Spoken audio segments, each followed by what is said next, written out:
Prologue Introduction. Shadow's nightmare. It's all coming back to me. Shadow the witch smirked. It worked. I can feel it. The way it used to be. Spreading her arms wide to embrace all evil, the witch tilted her head back and laughed, letting the sound echo through a haunted castle. Standing on top of a tower, she set a foot on the edge and leaned on one knee. The sword she held reflected her pale face.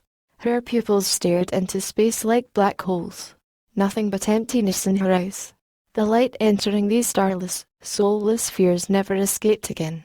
Gazing below, the witch viewed a fallen kingdom. All was as it should be in this dark world of death. No sign of life. In the distance, she could see a sea of shadows. She found the sound of blood splashing against the shore rather refreshing. Charred desert sand drank red drops like rain. There was no wind. The whole world held its breath. So peaceful and still. Silent as a sepulchre. Everything here in hell appeared black and white, except for certain items like candles. This vampire-like vixen controlled the ancient elements. Fire, water, earth, and air. The shape-shifting spirit could not only change her outward appearance with a magical mask, but also turn invisible using a moonlight medallion. Magic was never meant to be used in such a weak way. With each life force I take, I salvage a small portion of my power. A beautiful bright butterfly with colourful wings hovered in the air, then gently perched and rested on her finger. Seeing something so pretty was rare in this ugly place. She glanced up at it curiously and smiled. Then she grew jealous, crushed it in her fist, and incinerated the black butterfly with a disgusted look. These creatures constantly competed for attention, but she couldn't feel such sensations. It would have died anyway. The witch shrugged. The soulless shadow, heartless princess and dauntless daughter of darkness, was so ruthlessly relentless even demons dared not approach anymore. No twilight terror was as wicked as this keen killer with a violent, vengeful nature, void of human emotion. Her craving couldn't be satisfied, for the blood failing to flow through her veins was black as coal and the heart barely beating in her breast was hard as stone. Pain and sorrow were all she'd ever known. She couldn't help thinking something horrible was about to happen. A gust of wind blew out a torch. A pulsing ray of sun pierced the horizon. The blinding, bright flash hurt her eyes and practically gave her a heart attack. Trees curled under rocks. Pyrotropic plants refused to reach out for it. She hid, wondering what it was, tasting fear for the first time. It brought back such strange memories, like a distant dream. This hope and happiness. The warm feeling inside just didn't seem right. It almost made her feel alive. Is that? No, it can't be. A light. Dim, but growing gradually. Glowing as it burned in the atmosphere, a falling star hurtled toward the ground. Intruding swarms inside of brilliant bubbles flew overhead, scaring her to life from photophobia. She ducked, protecting her face with one arm. Ugh. More of them. The magic went missing. This beam was a threat to her world. Determined to stop it and restore the realm, hatred surged within her. Her chest rose and fell. She took a deep breath. Haunted by her past, she closed her eyes with a worried expression. Harsh wind howled and whipped through her hair. Waves stirred the sea. Lightning split the sky. Thunder shattered the serenity. She panicked with palpitations, still in utter shock. She didn't belong there, trapped in a nightmare. Then the vision ended. As somebody called out her name, she awoke. Partai, save me from myself. Bittersweet beginning. The collapse of creation. 1. A star is born. It's time. Queen Susan quickly sat up straight in bed. Now, are you sure? King Henry yawned sleepily. Of course I am, she said, swinging a pillow at his head. He cupped his hands. Fetch my personal physician. At once, royal servants ran back and forth. Maids dashed for water and towels, tripping over each other while hastening to take care of her. They hardly heeded a threatening thunderclap outside as she screamed. Queen Susan began to give birth at midnight, nearly fainting from an unexpected urge to spread her legs and deliver. She shrieked as a surge of pure pain rocked her body and curved her back away from the fancy frame as electric shocks tinkled down her spine. She gripped sheets until her knuckles turned white. King Henry left the bedroom in a hurry. He needed to take his mind off this. Lost deep in thought, He paced a hall with his hands behind his back, robe flowing behind him. A jeweled gold crown rested on his brow. Its weight gave him a sense of purpose. The old midwife should arrive any minute now. A bright lightning bolt streaked across the sky. A horse reared and lifted a carriage. It hit the ground with a thud, breaking a front wheel. Mud flew up in the air and splattered on a coachman's hat. The midwife arrived at the gate, soaking wet. Queen Susan managed to make it through pitiless labour pangs for hours. The midwife calmly reminded her it was natural. Clenching her teeth, the queen pushed. She smiled, sighing weakly. Sweat soaked her face. Tears blurred her eyes. Candles waned dimly until the servant lit the fire again. Soon the sun would rise and chase away the dark storm clouds. "It's a girl," the queen exclaimed as her husband entered. "Isn't she wonderful?" King Henry asked. "I've never seen anything like her. Her precious little princess." Guards stood watch by the door, but lowered their weapons to let Princess Elizabeth run into the room. She skipped around like a ballet dancer doing a pirouette, so excited to have a baby sister to play with, though she could barely see over the blankets. All was in order. Queen Susan proudly held her newborn, cradling the child joyfully. King Henry smiled too, seeing it had turned out fine after staying up all night ordering servants around. Not willing to wait, he demanded a chance to hold his daughter. The mother passed her infant into his arms. The baby began crying until he started gently rocking her. The girl grew quiet. He walked across a rough rug, then stepped out onto the smooth marble surface of an open balcony, gazing up at stars. He named her Alice, meaning noble. King Henry knew she would rule the realm someday, instead of her older sister. In an odd vision of virtue, he bequeathed blessings to his daughter with dignity. He didn't understand what the mysterious prophecy meant, but he intended to fulfill the royal revelation. As the chosen one, Alice was destined to save the kingdom from future destruction with a brave prince. Together they would deliver the world from darkness, bringing light back to the land. Yet the young girl had much to learn. 2. Cryptic conspiracy. Mark leaned back in his stool and put his feet on a wooden table, allowing a brief break from his evening duty. He heard someone scream, so he stood up as his chair collapsed. Plunking down a drink, he accidentally knocked over it and the glass tinkled on the floor. Listening intently, he tilted his head against a wall, straining his ears and closing his eyes to concentrate harder. Then it came again. Something strange had happened in the castle cellar. As he dashed downstairs, moonlight shone through a barred window. He grabbed a torch to chase away shadows. It flickered as he stepped into the room and took a quick look around. A rat sat on hind legs, then scurried away with skittering claws. Others fought for bits of stale bread under barrels of fermenting wine. Thunder crashed and rodents scampered between gloomy, grey stone blocks. Cobwebs shimmered like crystals, glistening from flashing lightning. Unable to find the sound source, Mark searched for a trapdoor or secret passageway. A black cloak lay in the corner. He knelt to examine it closer, picked it up, then stood. He scratched his chin, trudged upstairs, and then returned to his post. Mark was a young man, brave but inexperienced. His father had been killed in a battle. A familiar, assertive voice called out for him. Mark had known John since they were children. As adolescents, they often ventured away from the village into the woods to see who could climb the tallest tree or race to the top of Talon Tower. They never cared what trouble they got into, having an uncanny lack of respect for risk. They fought rascals frequently, but always came out the way they went in. Together. John was older and wiser than his partner. The lion-like, kind-hearted, keen knight was ready to rescue anyone in trouble. Always looking for adventure, he never stayed in one place for long. However, his daring personality also made him vulnerable. John was the leader of the Royal Guard, which consisted of the 12 toughest knights in the kingdom. Born with a blade, he had reached this rank in record time. It was an era of chaos and confusion. A new kind of knight rose up to the occasion, whose best weapon was his mind. The members of this special group worked behind the scenes as their generation's guardians. Unaware of the danger it had narrowly escaped, the entire empire never knew what had happened. "Ah, there you are. I've been looking everywhere for you. Here, take this old cloak if you want." Mark yawned, pulling off a chainmail coat. My shift is over. Good night. No, on second thought, remain at your post, John said. I'll cover for you. Where are you going this time?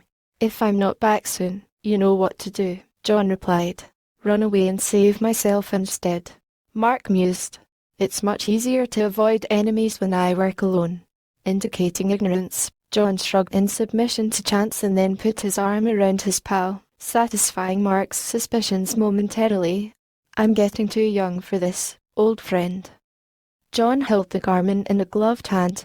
It had a hidden infinity symbol. Prophecy spoke of this powerful token of death and destruction. Putting it on, he went out to explore the area. Going through a gate, he looked back over his shoulder. From the corner of his eye, John saw a faintly glinting tip, aimed with deadly accuracy.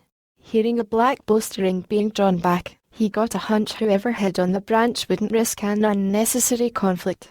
Careful not to alarm the assassin by making sudden movements, he walked over to the tree until he stood under it while looking down. With one swipe, John lopped off the limb. An arrow whizzed past his ear, ricocheting off the ground. John threw him against the trunk and pressed a sword point to his neck. I want answers and you're gonna give them to me. Foolish mortal. The demon vanished without a trace. A cloak had drifted to John's feet as if never worn. He slid his sword back into the sheath, then followed footprints to a canyon where they ended abruptly. He knelt, looked down, and saw a rope. He tugged to make sure it was secure, then hopped off the peculiar precipice. The castle stood on a sharp cliff that dropped like a knife. Mist rose beneath treasured towers and covered them with clouds. A waterfall rumbled and roared over the edge, cascading to the bottom where a river flowed past jagged rocks below. John spotted a cave hard to see in the distant darkness without localized light. He swung then leaped toward it while maintaining his momentum, landing on solid ground. He grabbed two stones, threw one in the air, and then hit it with the other, watching the water splash. It was a long way down. The rising sun gave him just enough light to see. Hearing footsteps, he spun around prepared for anything. Welcome, a stranger whispered and then shuffled away. John followed him cautiously. Another guard grabbed his throat, pulled him inside, and then pushed him against a wall. Is there any way to treat our guest? The first guard asked. Check your weapon at the gate, the second guard said. Look for trouble here and you'll find more than you can handle. John's hand twitched toward the sword concealed under his cloak. He took it out and handed it over. Hey, only the king's men use this kind of sword. Tricky, eh? A spy in the king's service. John raised an eyebrow with the guile of a gambler. Could have fooled me. The other guard grumbled. The first guard flipped a switch and let John pass. A panel retracted to reveal a hidden door. Torches fixed to walls like corridors consisting of skulls with white candles burning inside. John allowed his eyes to adjust to the dim light as the guards reached a set of steps cut out of stone without waiting for him to follow. Walking down a long, dark path, he came to a torture room. His ears met the startling sound of vexed voices and miserable moans. It shattered the silent air in all directions. Whoever decorated this dungeon had a sadistic sense of humor. To think my men aren't aware of this. To either side of the stairs were inmates reduced to mere shells of men, wearing rags and chained to walls. Guards goaded poor prisoners trapped in macabre museums. They threw some out to sharks, bones being the only evidence of their existence. Inmates interrupted his thoughts to fight for a better view. One turned his head, laughing insanely. Others reached out, hoping he would free them. Some begged for a scrap of bread or a cup of water. He continued past them, not having sufficient support. Save us. A voice called out from below. You can't leave us like this. Another cried. A hallway led to a circular chamber lit by torches. An assembly gathered for the same sinister purpose. The cloaked phantoms dressed in completely black clothing. Not even the demons dared to tread in the wide open space at the head of the congregation. Behind him, guards whispered, pointing in his direction. He shuddered as a rush of cold wind swept through the air. Every torch in the room went out with a sputter as a serpent's figure flew overhead and landed in view. The shape-shifter appeared in human form, towering above the rest. He tugged at his chin until his face slipped sideways, split away from his ear, and slid over his head. It had a blank expression as he put it back on his vacant plane of flesh. At length, he spoke. My brethren, we all know what happened tonight. We must not let them find us here or interfere until I am ready to usurp the throne. Only then will I let you have it. The maid is mine. Leave her for later. As for the others, do with them as you wish. When shall we feast? Will it be soon? A demon's claws dripped with fresh blood from a recent kill. Can we keep her? I'm surrounded by idiots. I already mentioned my intent regarding this matter. The Dark Duke sighed and shook his head. We must use caution, though it's so terribly tempting to consume them. Act cultured and considerate. Coax them into complacency. Then we can take control of the kingdom. The less mortals know about us, the better. Don't reveal yourselves yet. Darkness is your domain. Stray from it sparingly. If any present self-indulgence leads to a loss of prey, once you've had your first taste of blood you will thirst for it forever. Secure souls instead and they'll be like a cup you can raise to your lips whenever you want. I am at your command, Master. A wolf demon stepped out of the shadows, bowed, and lowered his head lasciviously. I still don't understand what you see in the human girl though. She's just a child. What harm could it be to act now? Find the babe and bring her to me, the Dark Duke said. What a frail creature. Who dreamed a damsel would possess such power? One could rule the world with it. Very well. The wolf demon nodded before departing. My faith won't fail. How will you achieve this? Another demon asked. The best way to deceive somebody is with whoever they trust most. I'll have hooligans kidnap the princess then save her later. I'll separate her from the world, break her down, and then build her up as I see fit. Preoccupied with the past, she'll forget the future. We'll make the girl conceited by granting whatever she wants. Bring her under the same cancerous curse that has befallen each of us. Perhaps one day her selfish sister may be of use to me. That's a quality I like in a mortal I'm taking advantage of. She'll be scarred for life if you're lucky. He hissed. What's important is that we did our worst. The Dark Lord laughed then looked up again. Tears filled his eyes. I have no greater joy than to see that my children walk in darkness. Sometimes the old ways work best. Nothing is naturally on our side. Once we have set our plan in place, nobody will stand in our way. We shall rise again. He lifted his arms high in the air. The vast multitude shouted in many different languages. Then they whispered in thousands of vile voices. Speaking in tongues, are we? An evil force tested John's heart as he fought its intoxicating influence like a struggling bird caught in a net. He had to leave and warn the king before they took revenge on the royal family. He wasn't sure how to escape without risking being caught. He felt his way along the ward wall, groping granite, stumbling through the shadows. We see you. Flaming skulls whispered, then screamed. A spy is here to start the party without us. Don't just stand there. Slay somebody. Come back by sunrise before it's light outside. Why do I ever leave this place anyway? John heard evil spirits scream for his blood. He watched in terror as they pursued him. Prisoners grabbed his leg, refusing to let go. This brief struggle consumed precious time and energy. He turned and ran, almost out of breath. An adrenaline rush kicked in. That got their attention. Maybe this wasn't a good idea. I've been waiting here in case you caused any trouble. Just 10. I'm insulted. I mean, come on. How do you goons expect to beat me? John panted as guys surrounded him. Take this. A guard pounded him hard in the jaw. I'll give you that one free. I wasn't expecting it. Raising a respectful eyebrow, the knight nodded, impressed. You're a dead man. The guard tried to grab him. Man, this guy stuff. Have to outsmart him. Someone seized his neck, choking him, but John bashed his nose with his head. Then he twirled free and gasped for air. Since he was fighting several opponents at once, he darted in whenever an enemy was open to attack and hit pressure points. Bad move. Another slip like that and this fight's over. Another guard approached him and swung an axe. John could almost feel the blade cut into his throat and wondered if he would be looking up at his decapitated body just before he died. He watched as it came closer, hoping somehow to evade the attack. He bent back as it passed above him, facing up and ducking under the deadly swing. Then he jumped as it swiped below him, swishing through empty air. He grabbed the handle and yanked it away, making it spin sideways and land with a loud clang. John leaned slightly, avoiding another strike. Twisting his arm back, John used a man as a human shield.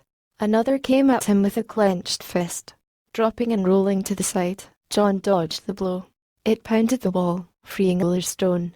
John elbowed his face, kicked him down the stairs with a brown leather boot, and knocked him unconscious. A guard stood by the gate, almost asleep. "Excuse me." Someone tapped his shoulder.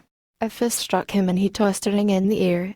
John opened his hand to catch the keys, and then used one on the lock, casually humming to himself, but it didn't work. He fumbled through them. Which one is it? Finally, he found the right one, slammed the gate shut, and then locked it before the angry mob could get their hands on him. He climbed a ladder, reaching for rungs made of bones. Looking above halfway up, he saw a tiny speck of light no larger than the mouth of a wine bottle. The spot opened outward. John ran to the cliff edge, hung his shield behind his back, and grabbed a rope. Reaching one hand over the other, he pulled hard as his aching muscles allowed. Sunlight could come soon. Demons dared not follow him into dawning daylight. "Mark, is that you?" "Thank God. Good timing. A little sooner and it would have been perfect." John continued to climb. "I could use some help here." "How'd you get way down there?" Mark hollered. "You won't believe what just happened to me." "Where have you been?" "What took so long?" John asked. "I was starting to enjoy watching you sweat." "Give me a hand." "Don't leave me hanging. The rope is slipping." "No, don't let go." John reached out for a rock ledge as he fell. He lifted himself up, only to find a whole group of guards waiting there for him. The king wouldn't learn of their treason until it was too late. No one had ever managed to escape before. "You located our hideout. Unfortunately, you won't be around to reveal what you have found. I'm doing you a favor by putting you out of your misery. No time to kill you properly, so I shall have to dispose of you without a fair fight." A guard patted the knight on the back, but then shoved him. John shouted threats as he plummeted into the raging rapids. Mark simply stood there, gazing into the gorge. At first, he leaned forward over the edge. Then he thrust himself out in the air, falling toward the rocks far below. Before hitting the ground, the stranger underwent a total transformation, resuming his true shape. Catching John's corpse in his jaws, the dragon flew back to the cave entrance just as the morning sunlight arrived. The moment dusk met the dawn. After the day, nobody ever saw John again. Years came and went, yet not much changed. 3. Maiden in the meadow. Dew hung on bushes like diamonds shimmering in the sun. Moss, vines, and flowers covered the garden walls. Little birds came out to chirp and play. The weather felt wonderful. Colourful flags flapped in the breeze high above a tower. Each painted pole held a decorative banner bearing the royal coat of arms, soaring from spires touching puffy white cotton clouds. The legendary Sword of Light's image looked like a cross. Each knight bore this symbol on his shield. It was a magnificent morning at the castle. Constantly curious, Princess Alice enjoyed every little detail of life. She spent hours wandering through fields picking daisies and putting them in her hair, swimming in the lake, and finding friends to play with. She held her arms out and twirled in circles until she got dizzy and fell down. At times, she grew tired of her training and preferred to do plenty of other things. The princess was pretty, adorable as an angel, blessed with beauty, brave, and as fair as a flower. Her long blonde hair was soft as silk, her eyes as deep blue as the sky. Her pure heart became a bit naive and overly optimistic. Brutes were bound to take advantage of her. Of course, she was only 12 years old. She could only see the good in others. She always had a smile on her face, with warmth meriting mirth and a playful personality. Just a glance could make even the coldest heart melt. Her bedroom had become somewhat of a sanctuary, though the stone palace seemed like a prison. Sometimes she slipped away and went somewhere else to be alone for a while. Alice loved being outdoors, but her sister usually stayed inside. Elizabeth had emerald eyes and fiery red hair. She watched nobles dance in the ballroom on special occasions of pageantry and pomp. She'd play harmless pranks like putting stinkweed in her sister's perfume or itching powder in the guards' uniforms. All Alice ever got away with was charging a toll, not letting servants pass until they gave her a piece of candy. That evening, she examined herself in a mirror. Alice combed her soft, long, flaxen hair fibers. A rainbow ribbon held her long hair in a ponytail. She wasn't supposed to slide down the gold banister with silver bars, but she did anyway. She went out for a walk to her favorite spot. Off in the distance, she could hear her sister call for supper. Instead, she ran out of sight farther into the forest. For all of her free spirit, she'd never been beyond the castle wall so close to bedtime before. Hiding behind trees, guards attempted to follow her around wherever she went. However, they wore such heavy armor. By the time they mounted their special stallions getting ready to ride, she already had a head start. Don't those guys ever give up? Stop spying on me. Barely keeping her balance, Alice spread out her arms and walked across a log that served as a bridge over a stream. In a small cave hidden behind a waterfall, she kept a diary and jotted down the day's events in a little journal with pressed flower petals. After that, she sat under a tall weeping willow tree. She sang and swung on an old rope attached to a branch that stretched out over a lake where she'd skip stones. Sometimes she'd close her eyes and fancy she could fly. It's so nice here. Nobody will ever find this place. Majestic mountains covered with white snow rose on the horizon, climbing above the clouds. Pine trees thinned out higher on the hills. This ridge formed another natural defense against invaders. The planet seemed like such a big place. She wasn't ready to take on the world. She would cross the bridge when she came to it. In this quiet place, she could be herself. The peaceful day passed just like a dream. Winter was almost over. Spring was coming soon. A pair of eager eagles screeched, teaching their offspring how to fly. Letting the wind lift them high, they glided gracefully and landed in a canyon adjacent to Vulture Valley. Two squirrels competed for a convenient companion, scurrying around a tree and scratching bark bitterly with high-pitched squeaks. They fell from a broken branch, then scampered away and left their desired mate alone while they wrestled. She didn't try to stop them from fighting. Is that a funny fowl, silly songbird, or a naughty nightingale? A pink bud opened, petals reached for rays. She wove a wreath fit for a queen, then placed the green garland on her head. Could this be the first flower of spring, barely blossomed? Fairest of the forest. Perfect perfume. Trees cast shadows onto tall blades of grass. Wind brushed past the willow's branches until it bent down to touch the water. Her long, blonde hair flowed in the breeze as she wandered through the meadow. As the sun sank, a neon aura set the sky on fire. Her eyes caught sight of it giving off its last golden ray of light. Then she chided herself for letting it get so late. I must hurry home. A nearby bush rustled. Strange sounds aroused attention. She found a fawn and gave it an apple to nibble on, petting its velvet fur. The girl knelt down on soft green grass, spreading out her skirt.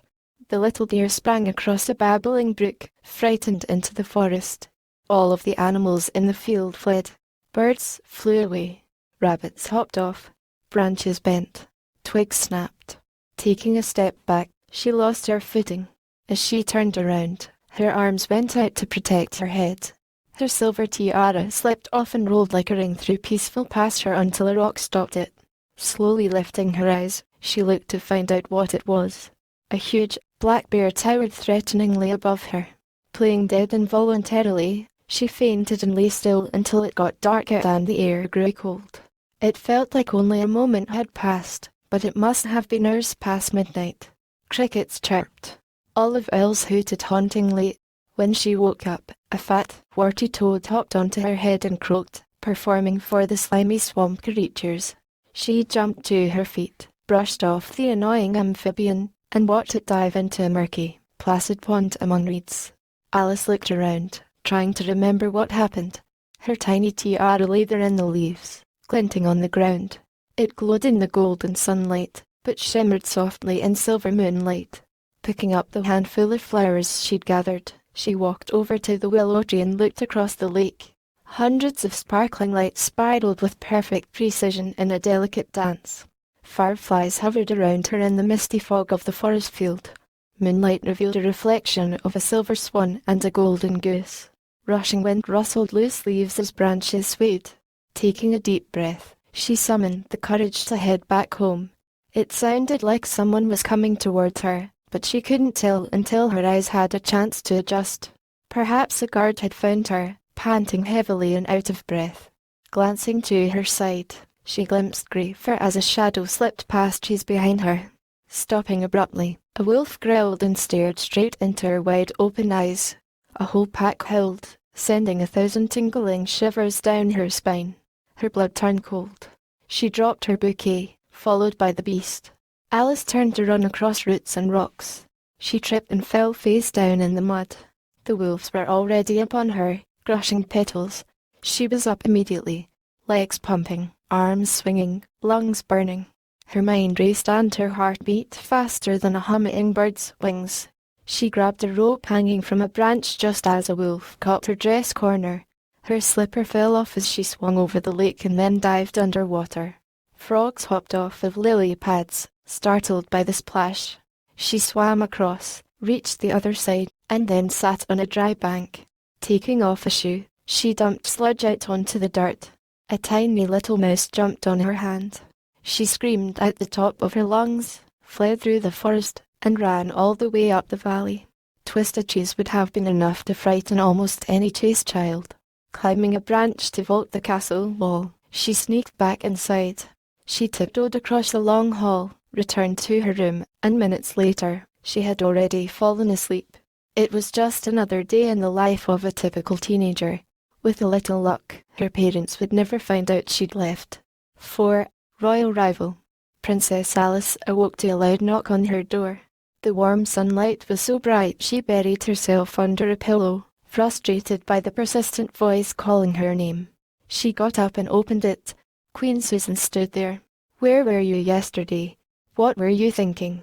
I told your sister to call you inside. How could you be so inconsiderate by running off without telling anyone?" "Sorry, but the sun hadn't even set yet. Creatures chased me. I'm lucky to be alive." Alice twirled her hair, trying to look cute. "I was your age too once, believe it or not." Queen Susan examined a frayed and filthy fabric. "Your regalia is ruined. That attire is atrocious. Thought I taught you better than that. I'm tempted to never let you leave the castle again." "But mother," Alice retorted, stomping on the floor. Queen Susan sternly glared down at her daughter and wagged a finger, recognizing the rebellious and aggressive attitude. Any arguing to justify the incident was useless. Gradually, her tone of voice grew calm again. "Don't question the Queen. Do as you're told. I need to know what's going on in your life. If you had a baby, you would understand. When will you stop acting like a child, lacking ladyship, instead of the sophisticated young woman I know you are? Grow up and be on your best behavior. Your appearance isn't appropriate. Besides, you're behind on school studies. Your teacher has been waiting patiently because you were too lazy to get out of bed this morning. I don't want you to miss anything important. Now go get dressed and ready for breakfast. I'll be down in a minute." Alice nodded. The princess pulled back a curtain, as if the whole world were her stage.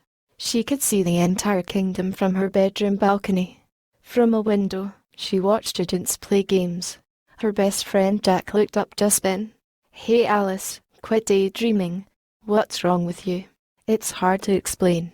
It'll have to wait until lunch. We sure could use a girl on the other team. We're losing." "Hey?" She put her hands on her hips. "Don't want to waste such a beautiful day sleeping away." "Oh well, see ya." Jack just shrugged sheepishly. Hoops and belt buckles shaped like hearts enhanced her elegant ensemble. Attended by royal servants, Alice promptly hurried down to the dining hall. She was still half asleep, but couldn't get comfortable. After a brief breakfast, she grabbed her bag and left. Students made their way to class. She felt lost in the crowd. Then the courtyard was clear and she was alone again, except for her escort. "How about a bodyguard?" Her mother waved out a window. "That won't be necessary."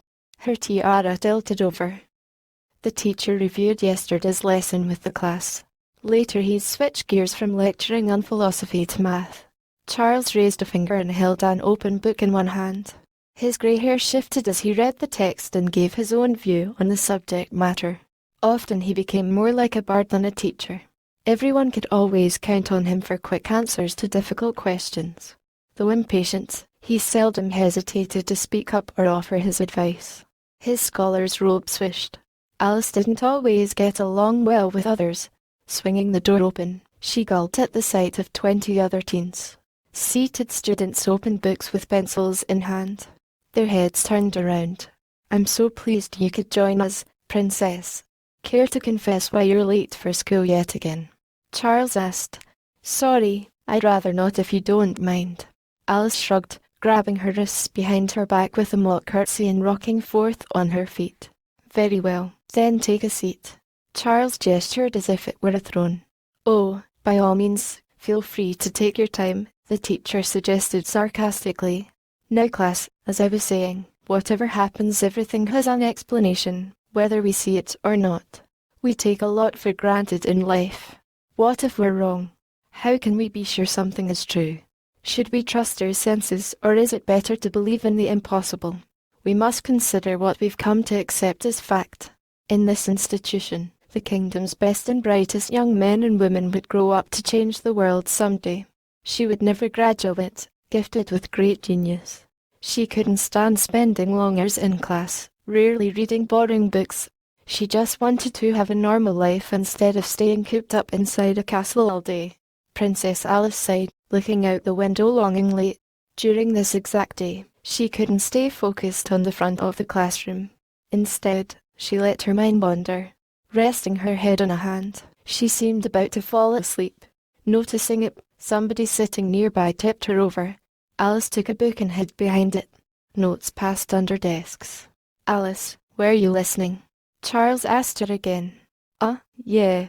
She shook her head, snapping back to reality. "Now let's see what you've learned. Time for a test." Charles called on her to solve a problem, assuming she did last night's homework.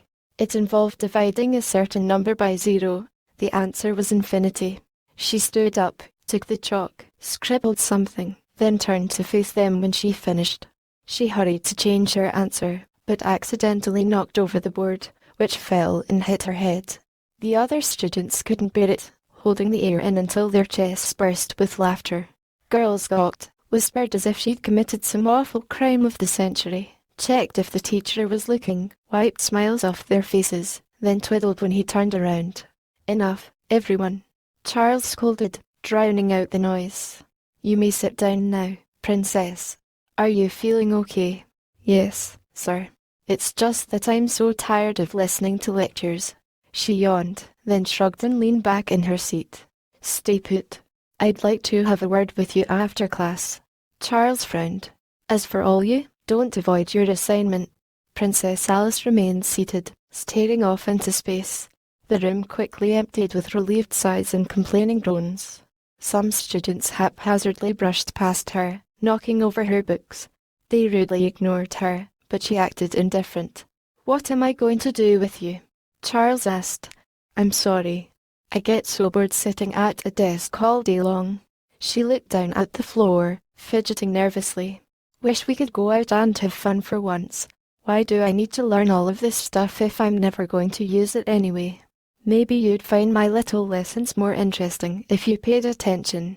I spend a lot of time and energy teaching everyone. Practicing how to be a princess, I learned to master so many manners, like how to sip blandly without offending anyone or balance books on my head. There's 1,000 ways to insult somebody important. I'd rather sword fight than solve equations, working with confusing calculations. What's the big deal? I'm just a kid." "Ah, but you do things other children couldn't dream of. Balance work and play." "I won't pretend you don't have big responsibilities. Someday you will be in charge, but I can't always be there to help you along. Crowns are inherited, but kingdoms must be won," Charles said. "I can never get a moment to myself. My own servants tell me how to dress.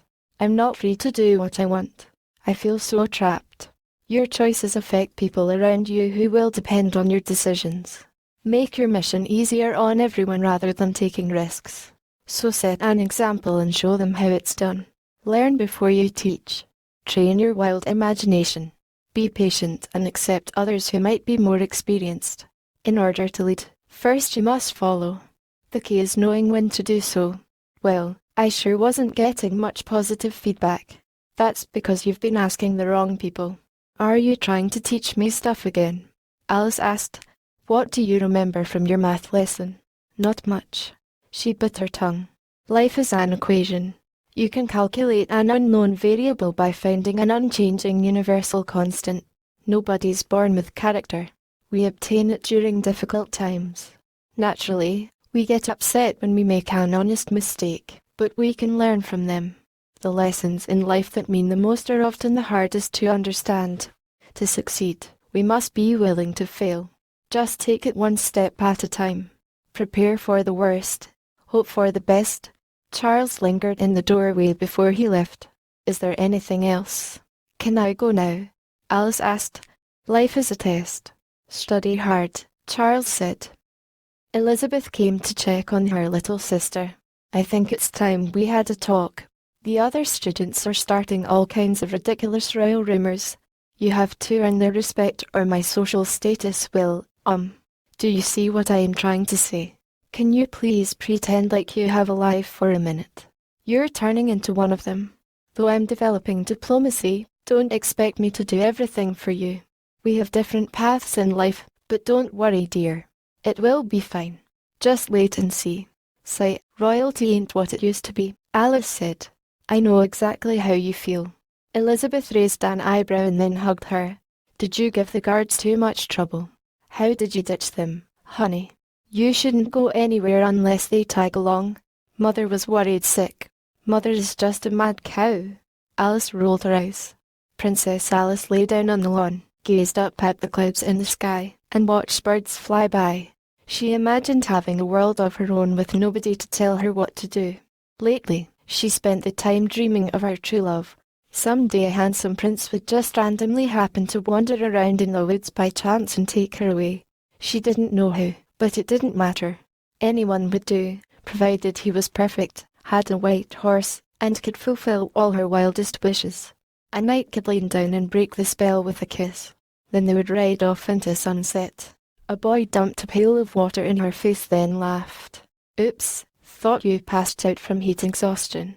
Hey? She sat up and coughed. Go away. She frowned. Yeah, leave her alone. Jack shouted, aiding Alice. Wearing a velvet vest much lighter than leather, Jack chased after the big bully with a wooden sword, crossed a painted bridge, and pushed him into the stream where flowers bloomed by the banks. Then he slipped on the grass, tumbling downhill. Alice sat alone under an old oak tree and opened a book. Pretending to be preoccupied, she barely glanced up. Did you see that? Jack sat at a private picnic table. I can't get any work done. She banged her head on a tree repeatedly. Sorry, princess. Jack knelt. Stop calling me that. I don't like it.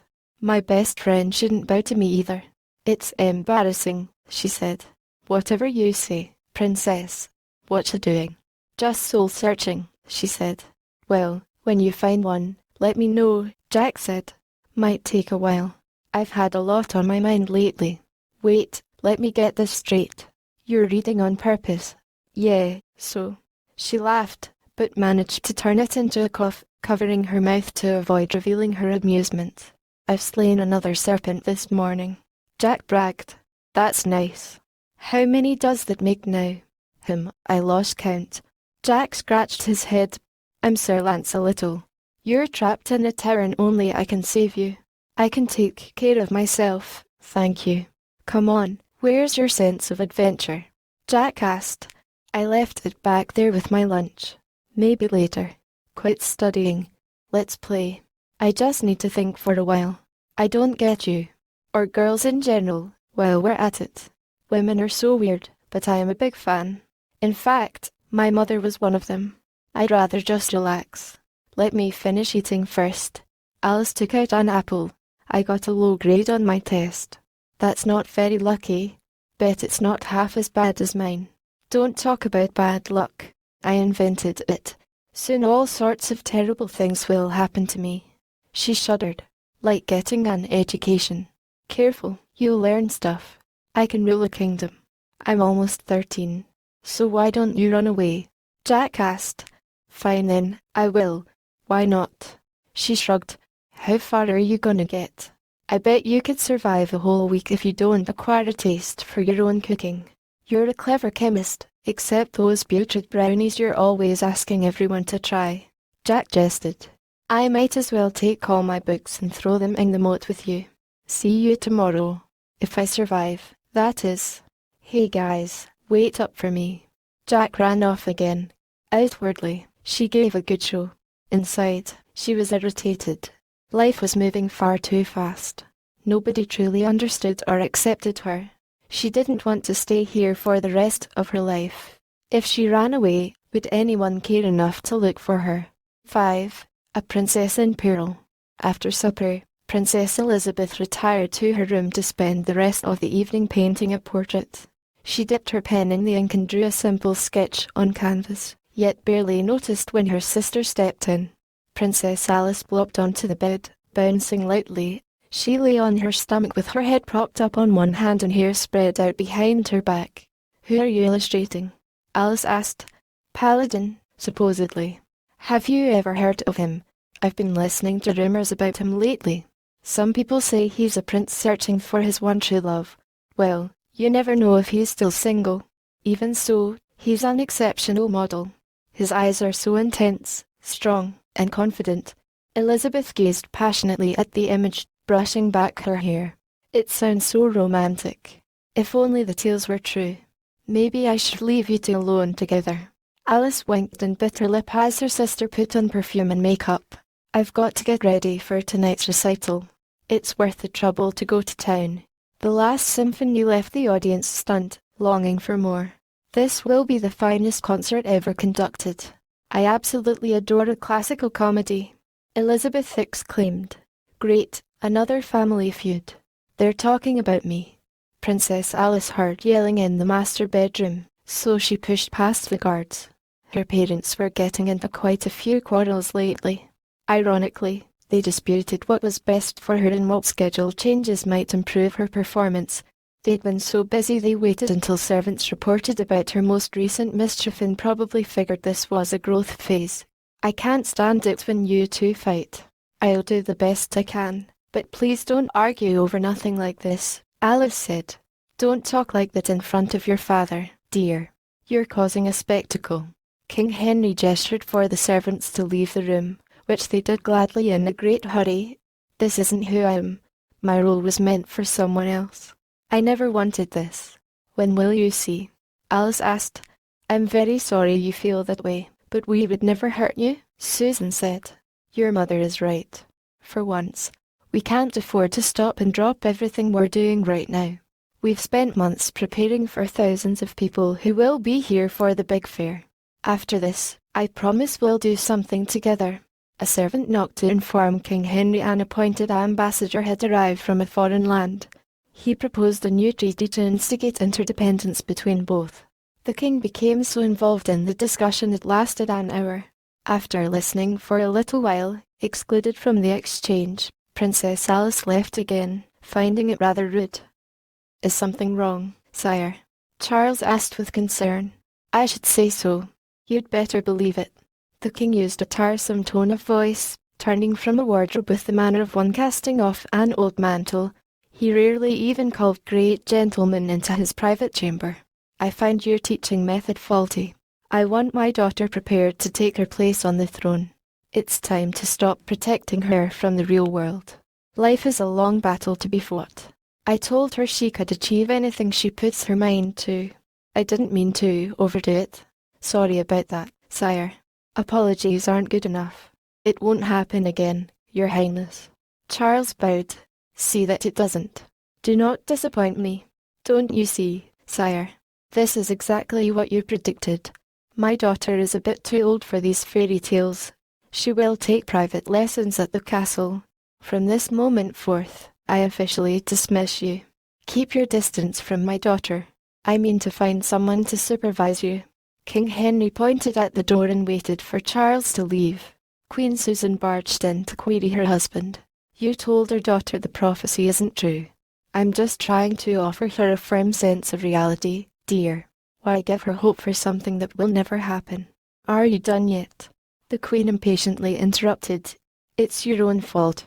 Ever since she was a child, you kept telling her to work hard and follow in your footsteps. I'm putting Charles back in charge. There's no reason to replace him. Wait, I haven't agreed to that. The king held up a finger. I'm not asking any more. She slammed the door. How can we help the kingdom until we fix our family first? Dear diary. Yes, I'm a princess, but I try not to think about it. Everyone seems to have this strange idea that if I'm left alone for a moment, a dragon will swoop down from the sky and carry me off. I am not your average damsel in distress. Just a chick with a crown. I don't need a knight in shining armor. I won't say being a princess is bad. I've always been the girl who had everything, getting whatever I want. My parents, well, technically the servants, watch me to make sure I stay out of trouble. Wish Daddy didn't have to work so hard. I know he cares about me, but he is so busy. I suppose his way of making up for lost time is to order guards to follow me around. Mother is so overprotective. Then there's my sister. I don't know what to make of her. I've got a lot to live up to. Yours truly. Alice couldn't stand the regular routine of life. She had heard stories about villagers slacking off every day. The raised voices of servants broke her concentration. She left the noisy hall for the peace and quiet of her own room. Envelopes sealed with wax and imprinted with fairly fancy symbols lay on a table. She recognized the elegant calligraphy handwriting in gold font before opening them. Prince Richard was handsome and heroic, with wavy brown hair. Studying at overseas universities, he'd shown remarkable skill in military strategy. His father and mother died in a war when he was just a child. Peasants wondered how he had retained such riches. Nobody knew where he came from in his obscure origin. He seldom spoke of his past. Some suspicions arose about the distant realm he referred to called Shareland. Few questioned him or had time to travel to the farthest corners of the known world where merged horizons met. Nevertheless, he promised to visit her sister someday. Queen Susan admired aspects of many audacious artists' provoking pictures. She spent a lot of time at balls and feasts, inviting various guests from foreign lands. When she was young, dukes fought in duels competing for her hand. Her husband triumphed in an annual jousting tournament as the arena champion in trial by combat. Men had waged wars because of her beauty. When hundreds of men were dying in battle, he turned the tide. Economic advisers reported as King Henry monitored merchant guilds that traded trinkets. He introduced projects involving road and building construction, improving transportation and communication, farm techniques, and clearing forests or cultivating land to redistribute natural resources. Duties demanded his time and energy to get extra work done with exhausting enterprises, leaving little left for his family. In his spare time, he prayed for wisdom and guidance. Speaking Latin fluently, he led congregations in hymns, but sometimes attended church services for the show of it. Elizabeth was the most popular princess, being a competitive perfectionist and an eloquent orator. She liked to show off and attract attention with so much makeup, classy clothing, and ridiculous grooming rituals. She had a stately, commanding air about her. She remained focused in hard situations and insisted on knowing exactly what to expect. She knew what she wanted and would do anything to get it. When words didn't work, she turned to force and found many different ways to outsmart others. Although she could be annoying sometimes, usually she meant well. Would anyone recognize me without my silver tiara? She took it off and set it down. Instead, she put on servant clothes, wearing wool socks and leather boots. Princess Alice dumped out her purse onto an ornate oriental carpet. Jewels and perfume bottles fell to the floor. She packed a doll and several gold coins. After that, she tore out a page from her diary, wrote a short letter, and left it on the dresser, which had wooden towers carved into either side. Maybe she wouldn't have to travel very far. She would be back before they knew it. That night, Alice took her things, walked across a hallway past the master bedroom, and went downstairs. Hearing footsteps, she hid behind a curtain. Except for one lone guard who looked out a window, the throne room was otherwise unoccupied. He shrugged, returned to his post, and figured it was just a false alarm. She hung from a sill, jumped down, and hid in the bushes. She climbed an old oak and crawled on a branch over the castle wall. She pulled a red hood over her head. The lantern she held gave a warm glow. For a young girl, she wasn't easily frightened. Few dared to wander through the woods alone at night. She searched for a path, but remained alert. Then a twig snapped. Her head spun around. A gust of wind made her hood fly up in her face. Unable to see anything, she tripped, accidentally dropping the lantern. The glass broke and it set a bush on fire. Normally, wolves didn't attack unless provoked, but game was getting scarce due to hunters. It stood on its hind legs with its paws against the trunk, snapping, snarling, and swiping its claws. The hair on its back stood on end. She grabbed a branch, but it bent and her foot dangled an inch above its teeth. Crying out for help, she kicked at it. A fire spread through the forest, but the wolf remained until it felt the heat and ran away. She gasped, letting go. Thick smoke stung her eyes. She covered them and coughed. Attention, mother and father. By the time you read this, I'll be long gone. I'm running away because of all my responsibilities. You've built up so many excessive expectations for me over the years. I didn't want to tell you. I feel like I have failed the kingdom, because whatever I do, it's never good enough. I can't even bear to face myself in the mirror. I'm not the leader you were looking for. I don't wish to be bound by this obligation anymore. Please don't get upset or worry about me. Don't use this as an excuse to fight. Don't try to bring me back. I shall return soon. I bid you farewell. I love you and I'm sorry. Forever yours, Princess Alice. There's a forest fire, a guard said to the captain. Go and get me the kingdom's swiftest steed. He replied. A guard burst into the master bedroom and stood in the doorway, waking the royal couple. He saluted, breathing hard. I don't mean to disturb you, but your daughter is in danger. We checked the castle, but she's still missing. King Henry yawned and rolled out of bed. His face turned pale when he saw the patch of her dress she left back at the lake. Queen Susan blamed servants for letting her slip away again. Her husband had to calm her down so the guard could continue. What are your chances of seeing her again? Do you want it straight out? The guard stood, waiting. Don't spare any details. Let me put this as gently as possible. Basically, we may be dealing with bandits on a slaughter spree, but that's nothing compared to some disasters I've seen. We heard a scream come from the forest. It seems wolves got her first, but we can't find a body, so perhaps she escaped. Hopefully, she took shelter from the fire before it rained. King Henry felt sick, especially after reading the note his daughter left. He loved her and longed for her return, so he sent out letters asking for aid. Search parties entered towns, all to no avail. He ordered them to keep their eyes open and report anything unusual, yet they couldn't find her anywhere. Clever con artists made many false claims trying to collect their reward money. We haven't received any word of your daughter. Let no one in the land sleep until she's safe. King Henry pointed wearily. What have we done? If only we'd known. Oh, to be kidnapped is one thing, but to run away. Queen Susan shook her head and covered her face. Don't blame yourself, dear. He patted her shoulder. As the weeks passed, they couldn't bear to go into her room because it brought back painful memories. Queen Susan stayed in her bed thinking of other things. King Henry spent hours in silence, busy at work in his office, rationalizing rather than grieving. He simply did what any man would do. Move on. The king was very worried for his wife. The queen had qualms about his waning health. Finally, they abandoned hope of ever finding her.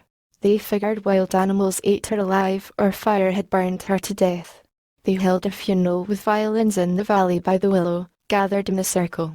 The queen said nothing. Her daughter was dead, so she wept instead. In her bitter anguish, she could barely stand. Servants came to comfort her, sharing her sorrow, but couldn't hush her. Care to do the honors, sire? An old priest gestured. King Henry raised his voice and addressed the royal court. Servants bowed their heads in respect and looked down at the ground, followed by a moment of rumination. The royal family left in a dignified procession. Musicians played solemn tunes. Elizabeth wondered what happened to her little sister, disdaining the fancy euphemisms spoken by her father. She could conduct her own search, but wouldn't put her parents through the turmoil of losing another dearest daughter again. So instead, she searched the prophecies, hoping to discover something to explain recent events, but found nothing noteworthy. 6. Whispers in the Wind. During all this drama, Princess Alice was alive. She had crawled under a hollow oak tree, struggling to stay conscious. She got some rest, despite the hard ground. It became bitter cold. Sunlight fell through branches, lifting the morning mist. When she woke up, her clothes were stiff with a light layer of frost. She stood up to stretch out her arms. Normally, she would never get her dress dirty. She liked to keep it neat and clean. Today she pretended not to be a princess. Birds began chirping cheerfully. What a wonderful day to visit the village. The forest looked friendly. The fresh smell of spring filled the air and she breathed it all in. When the wind blew, leaves drifted down and crunched underfoot. Summer spring stream trickled under bridges next to grass growing right by a ravine where recent rain turned the road to mud. As she walked through the woods, the long path hurried to nowhere without end in sight. She headed toward town along a trade route, trying not to attract unwanted attention. She hadn't gone far when a coach came. She quickly hopped on before it passed by. "If you please, sir, I could really use a ride," she said. "I'm Benjamin, the blacksmith." "Where are you headed?" "I'm on my way to Elsewhere," she replied. "Whose business brings you there today?" He helped her up. "My own." Her smile faded into a frown. "I hear it's a tough crowd. I hate passing through the town, but I just can't help myself because they're filthy rich." Benjamin bellowed, "I won't throw myself at any thief's mercy. You might get hurt wandering around out here like this. Lawyers, celebrities, and politicians." "Oh my," the poor girl gasped. "If you see any, be sure to point them out for me. Watch out for wolves. They've recently turned ravenous. Traveling alone isn't safe. Do you have any skill with a sword? Let me see what you've got."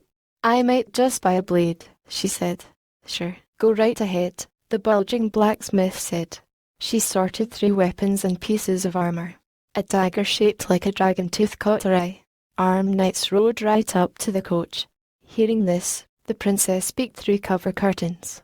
Quietly, she slipped away, hiding in the trees. "Pardon me, sir, but have you seen a young girl go by? We're looking for a lost princess. The king is offering a reward for her safe return. We have official orders to deliver his daughter back into protective custody. Just a moment ago, a little girl covered in ashes wearing a red hood was here. She must have slipped out the back somehow. We must find her at once." "Where did she go?" he asked. Men set out to search the area. As they headed in her direction, she held onto a water wheel and climbed on top of a roof. Water fell in froth, white cascades into the creaking wheel's wooden lattice. She avoided the pursuing patrol and waited to see which way they went. The group galloped off. Looking along the road, she sheltered her eyes. As she leaped to the other side of the stream, a paddle snagged her hood and swept her down under water. Trying to swim away, she spluttered and splashed, then gasped for air. "I left the sack with all my food and money." Noticing a nearby stable, the princess picked a little pink pony and borrowed it. Keeping ahead of the search party, she rode on as far as she could. Here in the forest, she felt at peace. Then she ran into another group of guards and let it go. She hid behind a tree as they chased after it. She left the main path and continued her journey down a road less travelled by. Walking through wheat fields, she smelled serfs baking fresh bread in windmills that doubled as lighthouses. In a valley vineyard, the local villagers sang a cheerful song in the hustle and bustle of everyday life as they went about work. The town was bigger than she had imagined, full of more folks than she could count. When she arrived at rush hour, people shoved her aside. One traffic law triumphed. Those less important made way for the ones higher up on the social ladder. She felt like part of the food chain. The princess pulled a hood over her head and wrapped it around her shoulders. In this disguise, she investigated the word on the street without revealing her identity. A few shops caught her eye, but she didn't stop. Morning crowds went about urgent and unattended business, hurrying toward various destinations. Ordinary folks with just enough to live on spoke of the upper-class strata of society. Women gossip about the latest fashions, displaying handmade wares on quality quilt tables. Farmers sold fruit, vegetables, and bread. Hunters carried a long pointed pole with a carcass hanging by its hooves. Paying customers gambled to play whack-a-gargoyle or apples and arrows, while seamstresses sold princess replica dolls. As Princess Alice walked, she saw a puppet show of a maiden talking to a dragon who snagged her skirt with his tail tip. She shook a finger, said he was bad, then left. Later she came back with a knight who moved furniture, carrying it up to the cave. A tail tipped his helmet down, blinding him, so he bumped into the maid, who slapped him so his helmet spun around. Then they mounted a horse to ride away, but it was a trap because the dragon grabbed the horse's leg to hold it upside down. Seeing this, the knight held a daisy that he brought for her on his chest and played dead. The maiden high-fived the dragon's tail, asking if they should do it again around the same time next week. The throng became so tight she couldn't move. Guards stood on both sides of the road, leaning on rusty rapiers.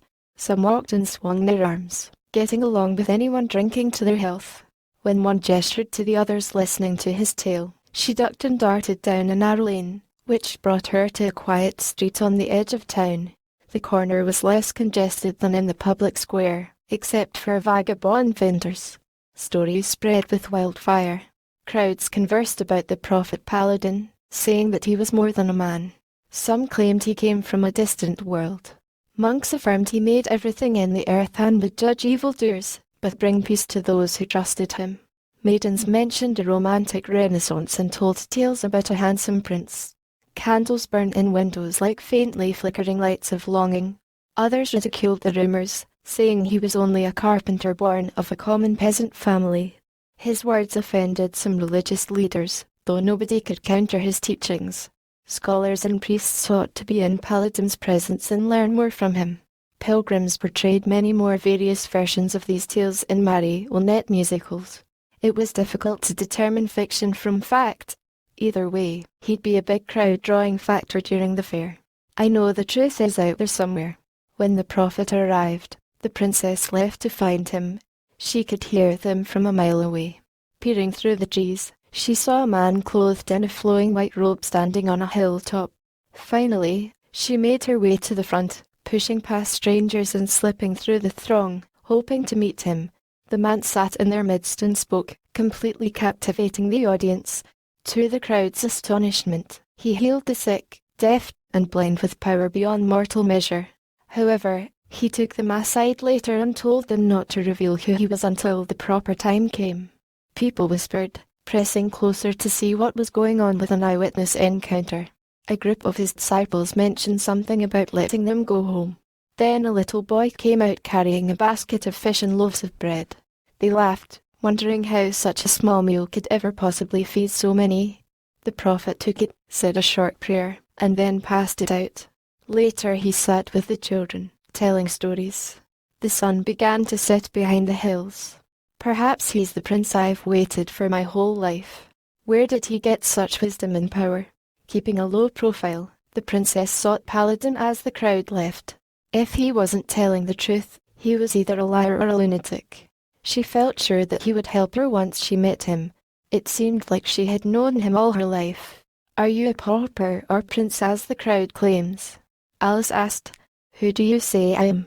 The matter became personal. I'm still not sure. She shrugged. Shyly, she looked into his eyes. He caught her gaze and never released it. His rough hair matched clothes worn from travel. He definitely didn't look like any prince she'd ever seen. Why do you dress like that? I was wondering the same thing about you, he said. Who, me? I'm just a peasant. Her eyes narrowed wearily. It's not just about what's on the outside. Right, princess. How do you know who I am? I've never met you before. I know all things. Nothing can hide from my sight. Are you saying you can read my mind? Alice asked. I know thy thoughts while the words yet linger upon your lips. Without wisdom, you can never truly understand me. His kind voice held a note of authority. If you give me your dreams, I may multiply them, though some will laugh at you. I take good care of all that's mine. In my hands, Even little things go far. Can you help me? The princess pulled off her hood. I came to seek your guidance for ruling the kingdom. An enemy speaks softly, yet his mind plans to take your place. In prosperity, he'll become your equal, boast of wearing fine clothes, and exalt himself, but don't put him next to your throne. He won't stand by your side in times of trouble. Wounds from a friend are trustworthy, but the kisses of an enemy are deceitful. Princess Alice nodded skeptically, but she kept her mouth shut a moment, regarding him with respect. Will something bad happen? I don't need your help anyway. I've got it all under control.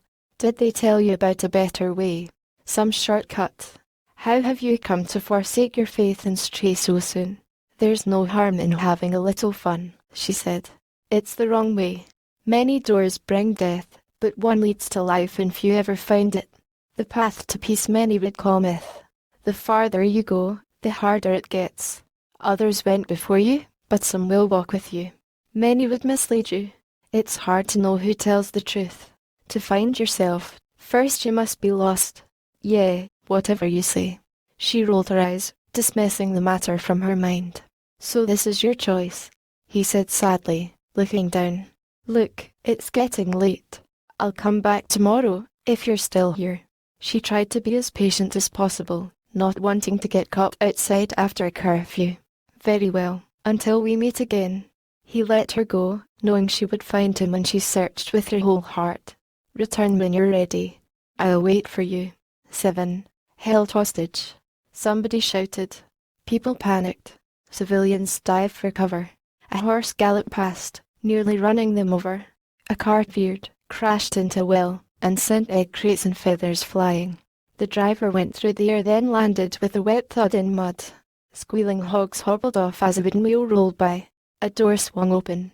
A fat man ran out yelling, demanding a fee for damaged goods.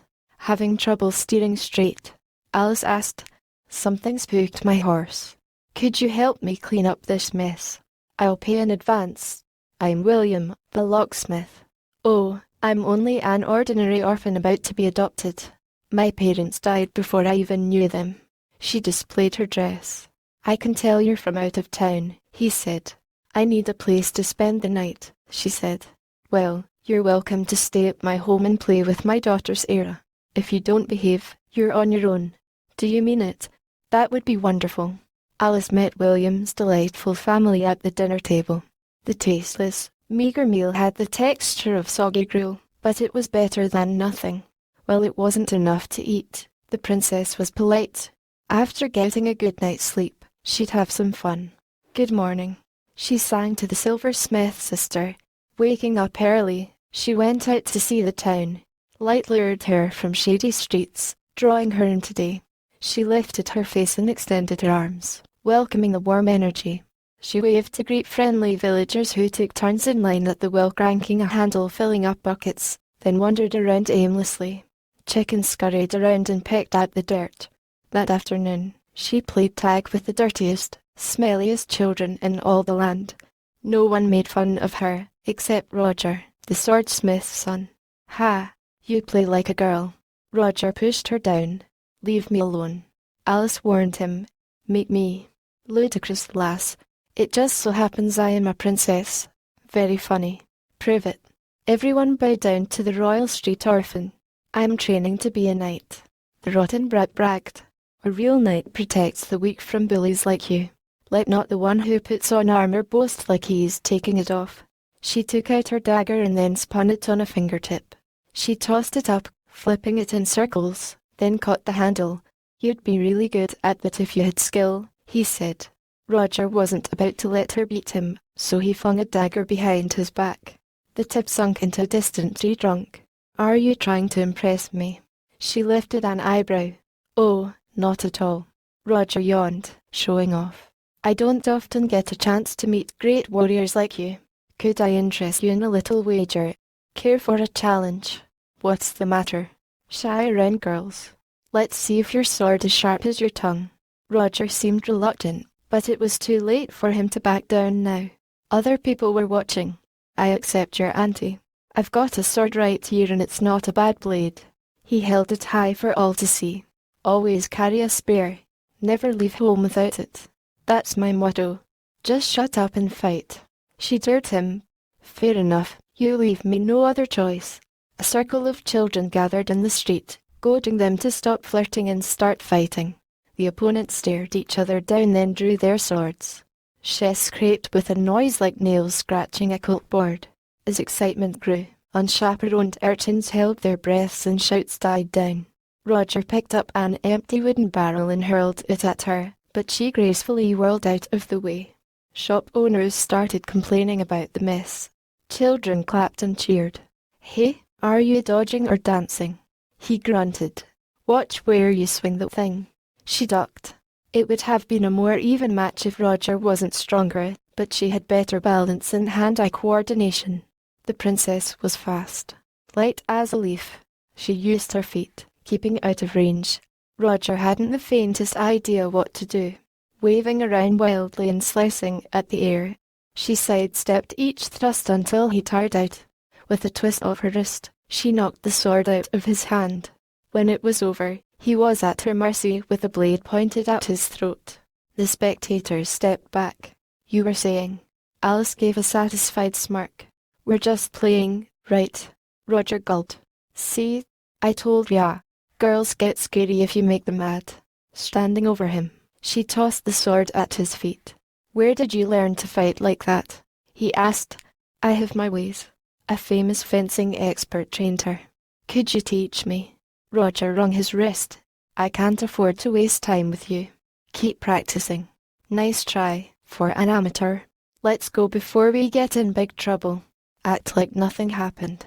Maybe nobody will notice. What's wrong? Alice asked, sitting next to Sarah.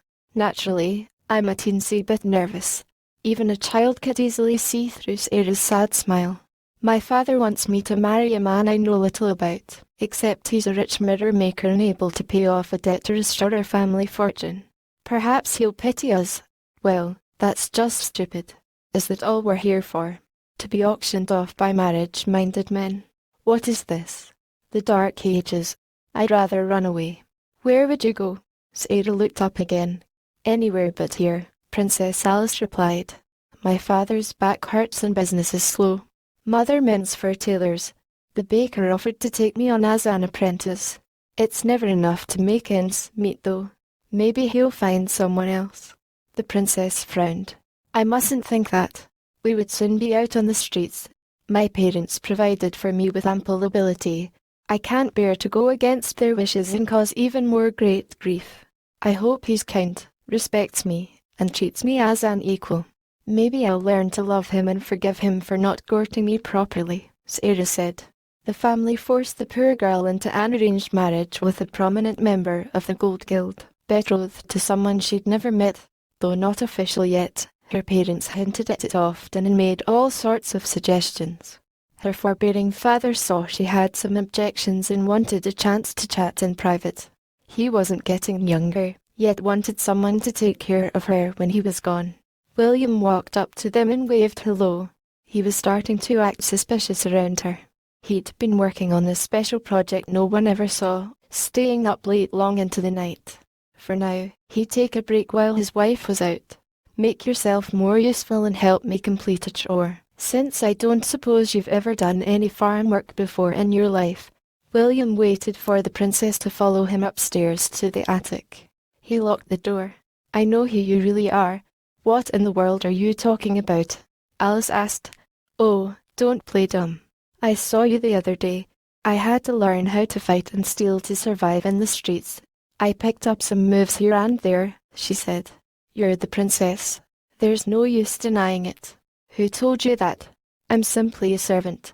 In the city nobody cares what you do, but here the whole town talks. I don't want my daughter with the boy next door, but guards will be here any minute now to escort you home. Just thought bigger towns would have better minds. After William was gone, Princess Alice used her dagger to break open a window. Hearing voices, she cautiously peered around a corner. Several men stood there, staring at her shadowy. Either robbers or rapists. What have we here? You're coming with us. The thugs cornered her in an abandoned alley, but didn't see the dagger behind her back. She waited for them to get close enough to slash, but somebody grabbed her from behind. After a brief struggle, she did what any sensible girl would do. She screamed for help, hoping the noise would wake up the villagers. The guards were too drunk to stand, let alone fight. A hand slapped over her mouth to muffle her shriek. She tried to break free from his grip, but he tied her hands together and heaved her over his shoulder so her hair swept the soil. The armed bandits mounted their horses and rode until they reached the forest edge. The next moments were a blur to her. Still dizzy from being knocked down, she hardly knew what was happening until her captors dragged her across the ground, then threw her against a tree. Holding her arms straight pinned to both sides, their wrapped ropes around her waist then gagged the girl. The leader wrote a ransom letter, tied it to a rock, and then tossed it over the castle wall. To His Royal Majesty, your daughter is alive and well, for now. Meet us under a hollow oak tree by the edge of town, near noon, with lots of loot. Personal regards, the Scarecrows. What is it, Worm? The bandit leader grinned. I've got a bad, fateful feeling about this. A young thief paced. Then why are you doing it? Princess Alice pouted again. Mommy and Daddy will pay well if you come back home safe and sound. Just one more time will be worth it. My father will have your head for this. Do you hear me? Hey, I have to make a living too. Be a good girl and you won't have anything to cry about. A few weeks passed, or maybe even months. By this time, Princess Alice was getting bored. She acted like she didn't have a drop of royal blood in her body. Abandoning an aristocratic upbringing wasn't hard for her. She made it difficult every chance she could. Except for constant arguments, they got along well. After receiving no response, the thieves lost interest and left her alone. They didn't know what to do with her. The young thief watched her like a hawk.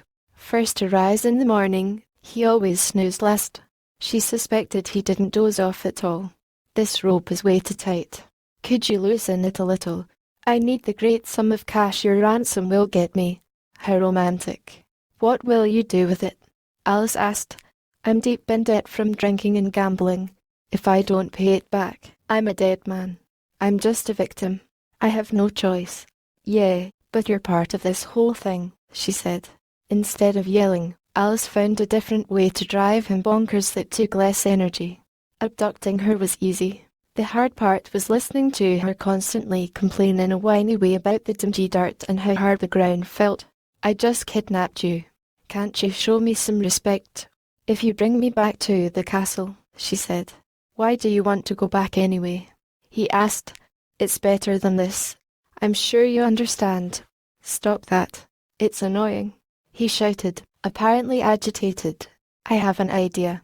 Why don't you let me go? I won't run away. A princess never breaks a promise. Collect the big reward the king is offering. Then keep it all for yourself. Rather not risk it, the young man said. She hid a sharp little stone in her dress until later at night when everyone was snoring and all of the crackling bonfire embers had extinguished. At once, she put her plan into action.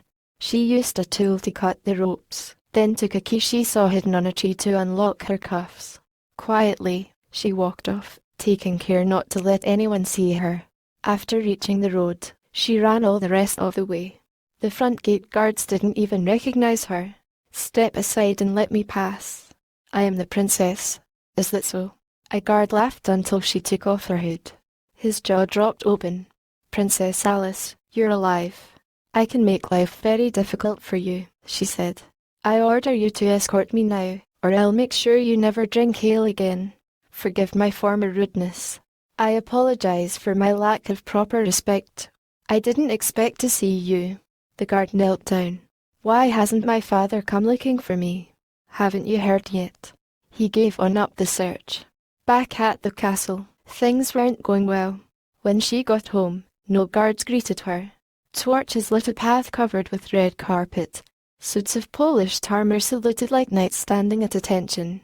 As Alice hurried through the hallway, she started feeling frightened. Cries came from the master bedroom.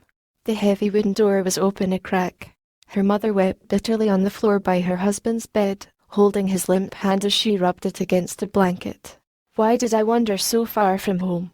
A physician parted a crimson curtain, shook his head slowly, and informed the queen. He took his time preparing pills and tried every variety of potent potions, ointments, and herbs, but none had shown any hope of success. The fatal fever couldn't be cured by his rejected remedy.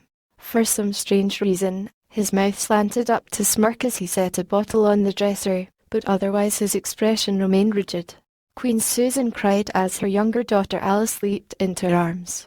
However, her sister Elizabeth ran out of the room without even speaking to her. "How is he?" Alice asked anxiously. "Your father is very ill, dear. Too sick to save," her mother said, gently touching her shoulder. "I fear he won't last much longer. I can't pretend to be someone I am not." The silence felt awkward. "Say something. How can you rule a whole realm without any discipline?" Perhaps promptly relinquishing position in a royal resignation would be rather prudent. "You're mistaken, mother. Let's discuss this later. I'll leave you two alone now." Queen Susan quietly left and shut the door. Outside, she sobbed openly. "Come closer," King Henry said, brushing her cheek. His little girl had grown up. He loved her in a way no words could say. "I'm so sorry," she whispered softly, tears filling her eyes. His joyful smile couldn't cover up the sadness sweeping over her. She could tell he had little time left. "I can't handle all the responsibilities you trusted me with. I failed you, father. It's too late for apologies now, my dear." King Henry coughed harder. "You're so much like your mother. I must ask you something before I'm gone. The prophecy is true. You'll take my place. My last request is that you try to be a good ruler. Do what is right even when it hurts, without partiality or favoritism. Don't be afraid to stand alone. Never trust in riches. Promise me." "I will, but please don't leave me, father. I've been saving this sword just for you, passed down from generations. So don't lose sight of it. Truth's light will guide when you get lost. Use it wisely, for you can't control its power easily."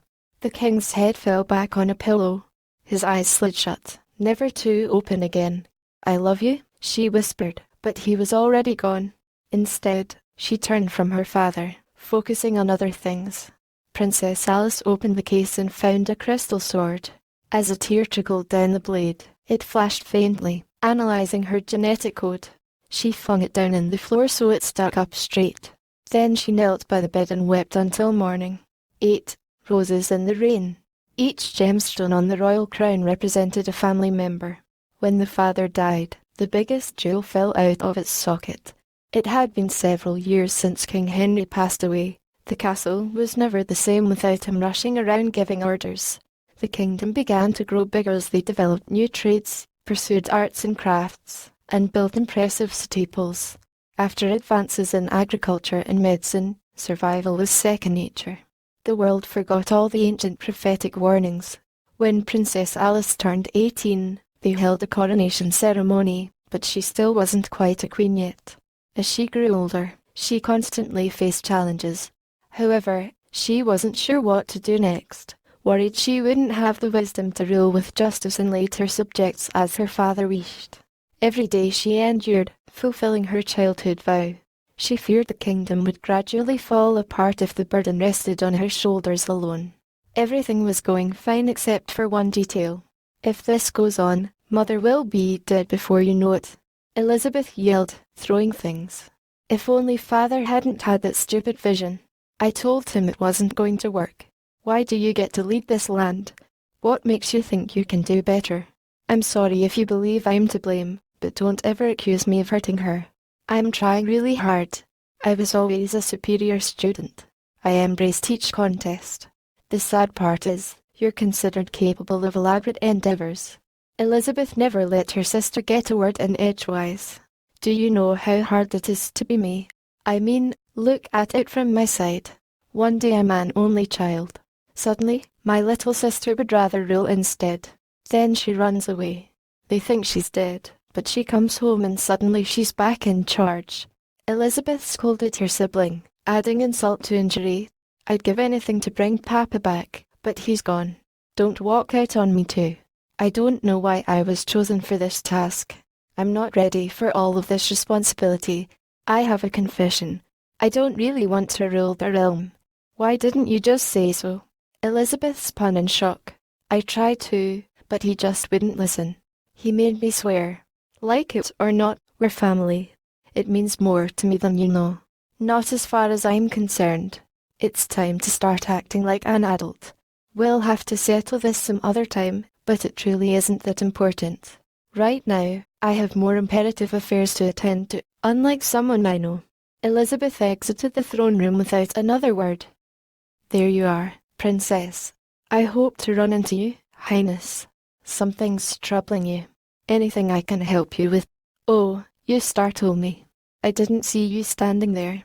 I couldn't help overhearing your conversation, he said. Who are you? Is this personal or business? Alice asked. If you're here because my instructor sent you, tell him I'm busy. Eats you away inside, doesn't it, my dear? The guilt just won't go away as the feeling festers. Your father sent me out to acquire a certain artifact. I received news of his illness and returned, sadly realizing all my knowledge couldn't save him. Wait, now I recall. You were there on the night he died. Thank you so much. Sorry I got upset, but I can't stand my sister. So spend some time together with your mother. I already tried that. We barely ever talk, Alice said. You can't run away from your problems forever. I realize. You're right. Princess Alice had a habit of searching for information about each person she met. She had to be prepared to talk to anyone anytime. It helped to avoid awkward silence during conversations. What's your name anyway? Victor. The man smiled. Well, I'm on the job. You need fear no threat. You're in more danger in this very room. I assure you. You're such a lovely young lady. A beautiful vision to behold this fine morning. Charming creature. Stop it. Everyone's staring at me. She began to blush. And why wouldn't they? An exotic flower flourishing in a common garden quickly attracts the eye, Victor said. Flowers are dreadfully boring when not planted in a bed. Queen Susan lay alone in bed, longing for her husband. She sifted through memories of his remarkable reign, looking at old family portraits that hung high on walls. A tap on the door interrupted her thoughts. Princess Alice ran into her arms and cried. Mother, I've been meaning to speak to you, Alice said. Why don't we discuss it together over breakfast? As they walked downstairs, the morning sunlight streamed through stained glass windows, casting colourful, warm rays onto shady stone walls. Phosphorescent dust particles danced into view, riding tiny air currents. They sat at a long table while servants prepared breakfast. Milkmaids brought bowls filled with fresh fruit and bread with a tray of wedge cheese and boiled eggs. What's the matter, dear? You look upset, the Queen said.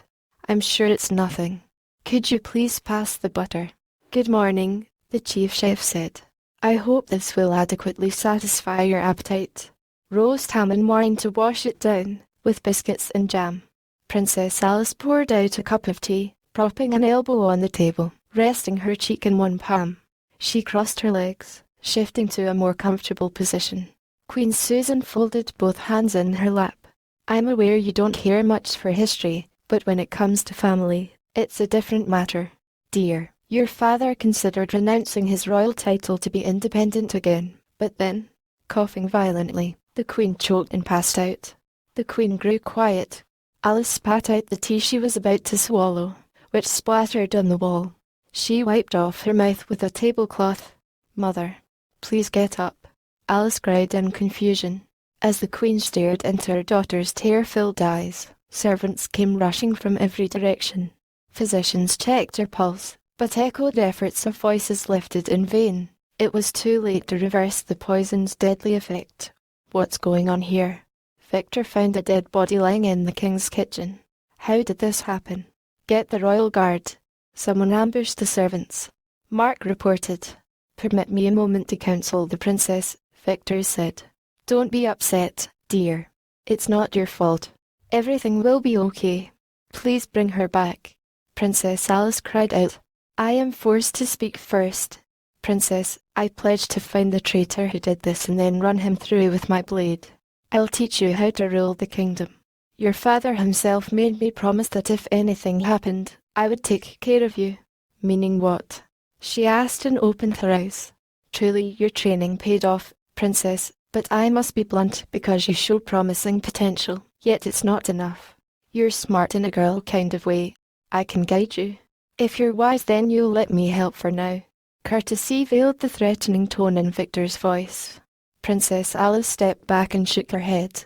No, it can't be a coincidence. You murdered my mother.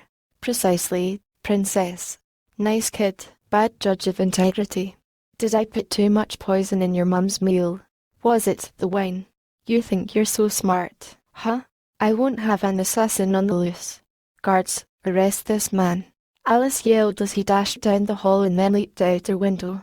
How could I be so blind to accept his advice? Princess Alice swore to avenge her mother's murder. Hatred surged within her. Sorrow turned to anger. She saw a lost letter he accidentally dropped.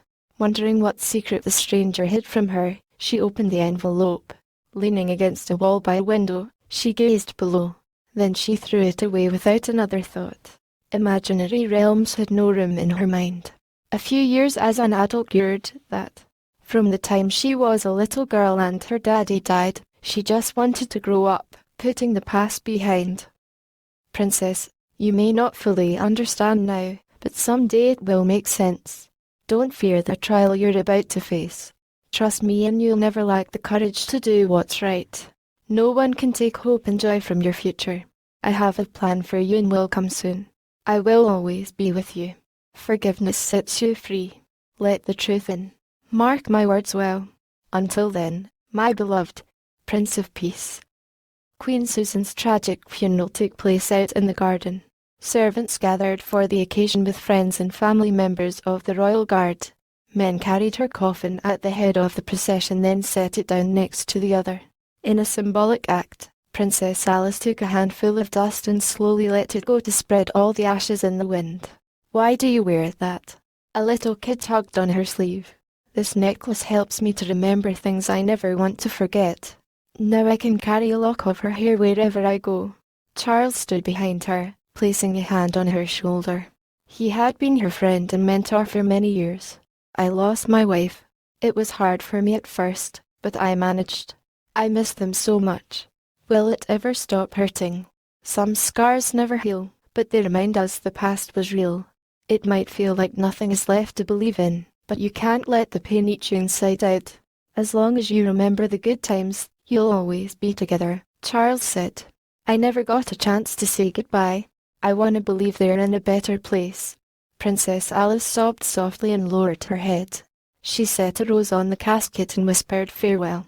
Mum, I'm not sure you can hear me, but I won't fail. The crowd fell silent and started to leave. Alice hugged her sister, who pushed her aside, refusing to forgive her. Mounting without a word, Elizabeth rode off into the forest in a fiery rage. Alice reached out again, hurt more than anyone could know. Elizabeth, you're all I have left. Fine, be that way. Alice tore her black dress and fell to her knees.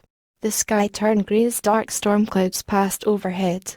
Razor-sharp raindrops fell down like daggers, sending a shiver up her spine, as if the angels were crying with her. She missed her mother, but she knew some things were worse than losing a loved one. Though her quest would be hard, she had to find a way to fulfill the prophecy. 9. Secret Service. Within the next week, more members of the Royal Guard died or disappeared randomly, but not by accident. Bodies hung from the ceiling above, fresh puddles of blood dripping on a floor. Shields and swords melted into piles of twisted, heavy metal. Shocked servants discovered residue left scattered around the throne room that morning, as if warning them the monster would return. At twilight, the serpent soared past a turret to knock guards over the edge. It left claw marks on several stone walls. When they heard word of it, knights went into woods to catch the creature. The deadly dragon came up from behind them. Giant claws grabbed one man from his horse. Hearing nothing, the others continued until the body hit the ground right in front of them. Horses reared, frightened by the sight. Knights regrouped and rode in circles, aiming loaded crossbows as they searched the sky. Then the reptile breathed a ring of smoke and spread it around by flapping. The dragon dived at them with wings folded for protection, heading toward the action.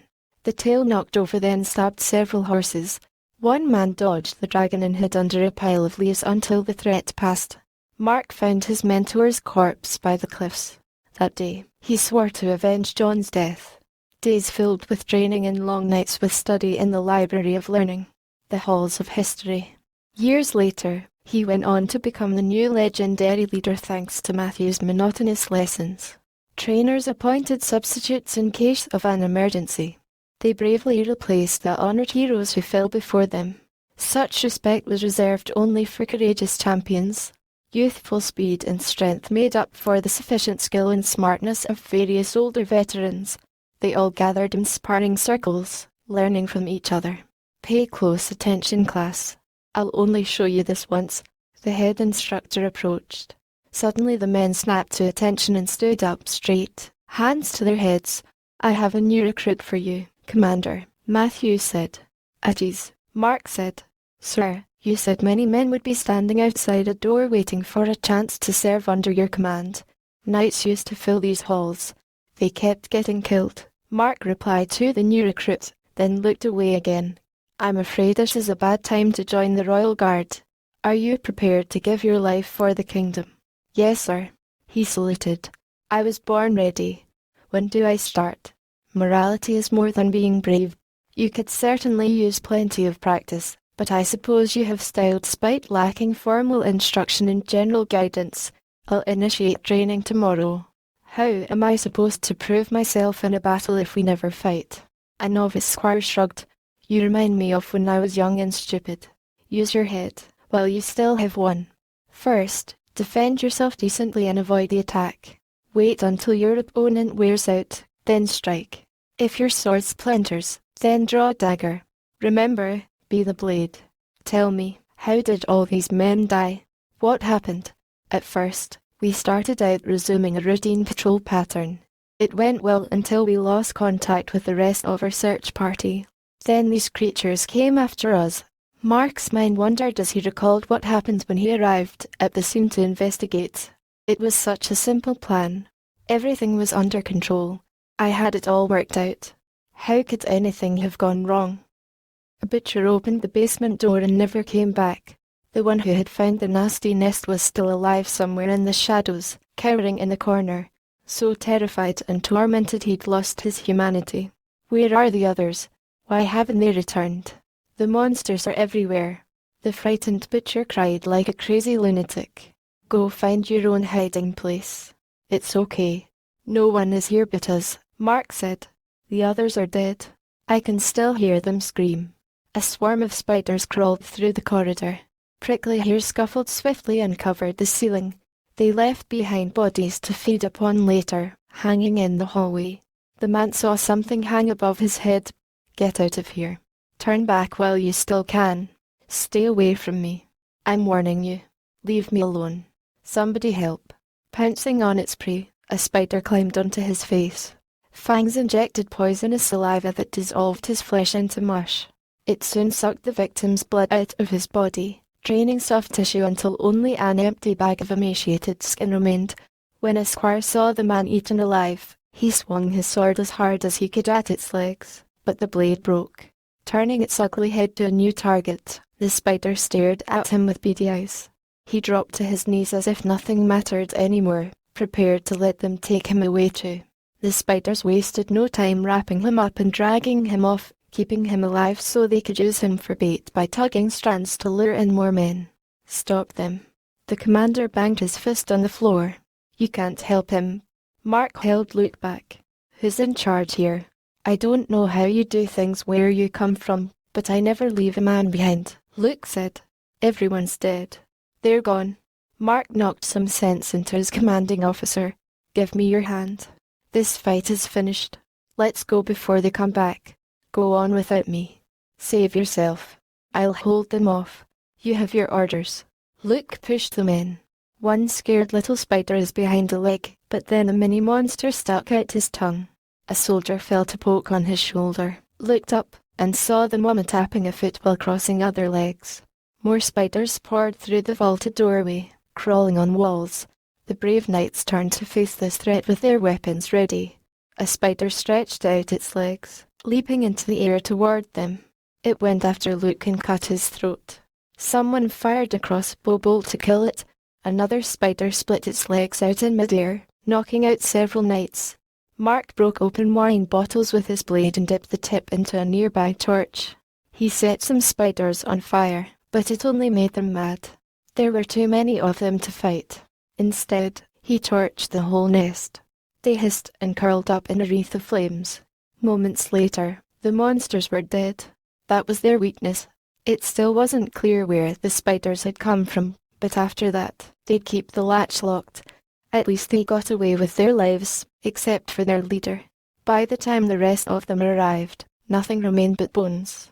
The young knights knelt and looked down in disbelief at the broken sword lying lifeless on the ground and grieved for their fallen commander. 10. Prince Charming. Princess Alice stood high above the castle on a balcony quietly viewing the kingdom, staring vacantly off into the distance. Mountains stretched across the horizon. The sun rose behind them. It seemed so peaceful, like the calm before a storm. As she gracefully glided down the spiral stairs and proceeded to the throne room, sunlit shafts fell from lofty ledges of windows. The royal guard's leader nodded and held out a hand. Always the noble-natured warrior. Mark, her personal bodyguard, remained attentive and alert. He looked so handsome dressed in formal fabric. He would never marry a member of the royal regime. He couldn't allow affection to compromise his honor, but would only demonstrate his devotion by assisting her adequately. At your service, sweetie. Mark squared his shoulders. With satisfaction, Alice saw all was in order. The servants were busy and didn't look up. Since her mother's death, her older sister ran the castle. Elizabeth had taken the necessary precautions against assassins. A look-alike tested food before she ate anything. I'm so extremely exhausted. Ruling a kingdom involves only paperwork. I feel so useless. I want to actually do something besides these tedious tasks. I admit life around you is never boring. Sorry I got angry. You handled this much better than I expected, Elizabeth said. Okay, who are you and what did you do with my sister? Elizabeth waved, gesturing for a guard to open the gate and announce an arrival. Hey, there's someone I'd like you to meet. We have a very important visitor, so allow me to introduce him. Remind me again why I care. Alice yawned. This one is cute. Couldn't be more charming. Elizabeth raised an eyebrow. Perhaps you should leave the talking to me. Presenting His Royal Highness. A servant briskly bowed. Be sure not to embarrass me again, Alice, Elizabeth said. Why would I, since you're sure to do that all by yourself? Guards lowered their weapons, permitting someone to pass. A tall, young man with heavy locks, curly chest hairs, and a sturdy jaw entered the throne room. His cape flapped in a wide arc as he spun around to address her. Firm, broad, statuesque shoulders matched bulging, toned muscles. Standing before her was the most handsome prince she had ever seen. She sat up straight. He's hot. The colour drained from Alice's face. Her lips pressed tight, trying to keep a silly smile under control. I found him first. Elizabeth elbowed. Setting down her sceptre, Princess Alice waited patiently as he approached her. Prince Richard knelt slightly with a gallant gesture. He kissed her hand. Biting her lip, the princess blushed. Surprised but not upset. I am Prince Richard, the first and last. Have we met before? You look vaguely familiar, but I can't put my finger on it. Princess Alice paused just long enough to look him over. If I didn't know any better, I'd say you resemble a prophet I've read about from my youth. Hard to memorize so many names and faces, isn't it? Initial impressions may mislead. Happens all the time, he said. Alice wasn't sure how to take the remark or the wink that followed it. Then Elizabeth picked up where she left off. Fame precedes you, Prince. Don't ruin your reputation wearing out the welcome. I've heard so much about you. My condolences for your recent loss. Without parents there to guide you, I must say you're wise beyond your years. Having lost my family, I know just how you feel. You've been doing such a great job lately. I came to pay a visit and support your efforts. I hope you had a chance to read the letters I sent. I'm here to help any way I can. I've held to the highest standards of society from youth. Together, I believe we can bring peace and prosperity to your kingdom. It's an honor to meet you and I humbly accept your help. I am quite qualified, the young prince said. However, I do have some issues to discuss with you in private. Princess Alice leaned back, rested her chin on one hand, tapped her fingers, and then crossed her legs. I'm a little bit busy at the moment. Meet me upstairs in about half an hour. Meanwhile, you might like to take a quick carriage tour. You're encouraged to explore. Unfortunately, I must decline the invitation to venture forth from castle confines, but I'm grateful for your generosity. Oh, you see so much more of the countryside when you walk. He expressed monotone appreciation. I await your approval. Oh look, the wall. Who put that there? Elizabeth rubbed her head. She pointed and laughed on the way out. Prince Richard approached the meeting room. Guards checked him for weapons and asked what his little box contained. He told them it was a present for the princess. A table stood by open windows, facing a balcony outside, which overlooked the sea. I was just out for some fresh air, Alice said. Nice view. He nodded. I made my bodyguard take the day off. I hope you were able to entertain yourself while I was gone. I'm glad you could grace me with your presence, Princess. Oh, I almost forgot to give you this, Alice. He placed a barrel box on the table. As Princess Alice opened the lid, it released a flash of light in the room to reveal jewels.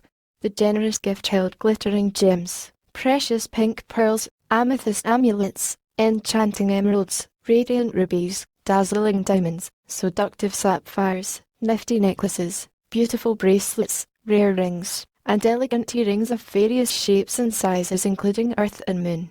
I can't accept it. I hardly know you. I insist. I want you to have it, he said. As the princess reached out to touch one glowing gem, music flowed from the colourful crystal. Strangely, she felt full of hope and joy, but barely noticed its enchanting enticement. She admired the adornments, then closed the box and set it down. Oh, that's so sweet. Nobody has ever given me anything like this before. She smiled shyly. So what did you want to tell me? As I mentioned before, I have many questions. I won't hit you with everything up front, but I've been talking to the servants lately. Some of your subjects have doubts about you, despite your sister's support. What would you suggest I do about that? Alice asked. I'll provide plenty of protection from invaders and wild animals. Ensure your subjects have enough nutrient variety in their diet to stay strong and healthy, and replenish resources. This is what your father planned before he passed away. That sounds good, but how do I know I can trust you? I understand your concerns after your mother's death. I would never ask you to do anything I wouldn't if I were in your position. I suggest letting your servants monitor my progress. Regarding the important tasks, you'll be there watching. I don't mean to be rude, but I will not be naive about this. Just to give you fair warning, I take my position very seriously. Don't think I won't. You had better not step out of line. I can't take chances with anyone posing a threat to my throne. We have just cause to trust each other in our fervent faith. I can't do it alone though, he said. All right, I'll allow it for now. You have my permission to begin the project. I could certainly use your experience, but don't get overconfident. You must speak to me first before you do anything. Authority comes with accountability. If you abuse it, I'll take it away. If you mean what you say, I believe this is the beginning of a beautiful relationship. Shall we play a quick game? He asked. I never cared much for chess, she said. Pretend it's real life. You'll learn fast if you want to win. I'm not really in the mood for it, but as you wish. An hour passed as they sat and tested various strategies, trying to understand what the other was attempting to accomplish. Trading pawns for queens, he forced her to retreat so he could have more time to build his defences gradually. The queen piece reminded her of the mother she lost, but if a pawn could cross the board, it'd solve the situation.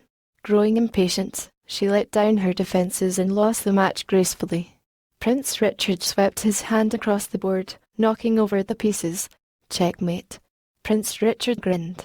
They looked in each other's eyes, smiled and shook hands, and finally bid farewell. She carefully considered his unique offer. Why did he have to mention my parents? Princess Alice walked out onto an open balcony and twirled a long strand of her hair. The open sky served as a constant reminder of the limitless possibilities tomorrow held. clear cerulean firmament faded and left behind a beautiful and pretty painting. As she watched the sunset, neon clouds rolled across the horizon. Rhythmic waves crashed against the cliffs as a cool breeze brought comfort.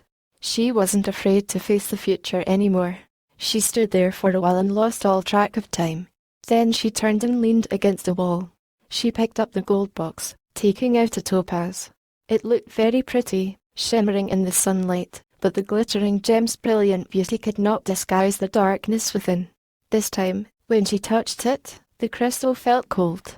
Her head ached and throbbed as it rearranged her physical brain structure. It twisted her thoughts and aroused passive emotions from a repressed subconscious, abandoning her to the anxiety in the air. Negative memories and experiences came to her mind.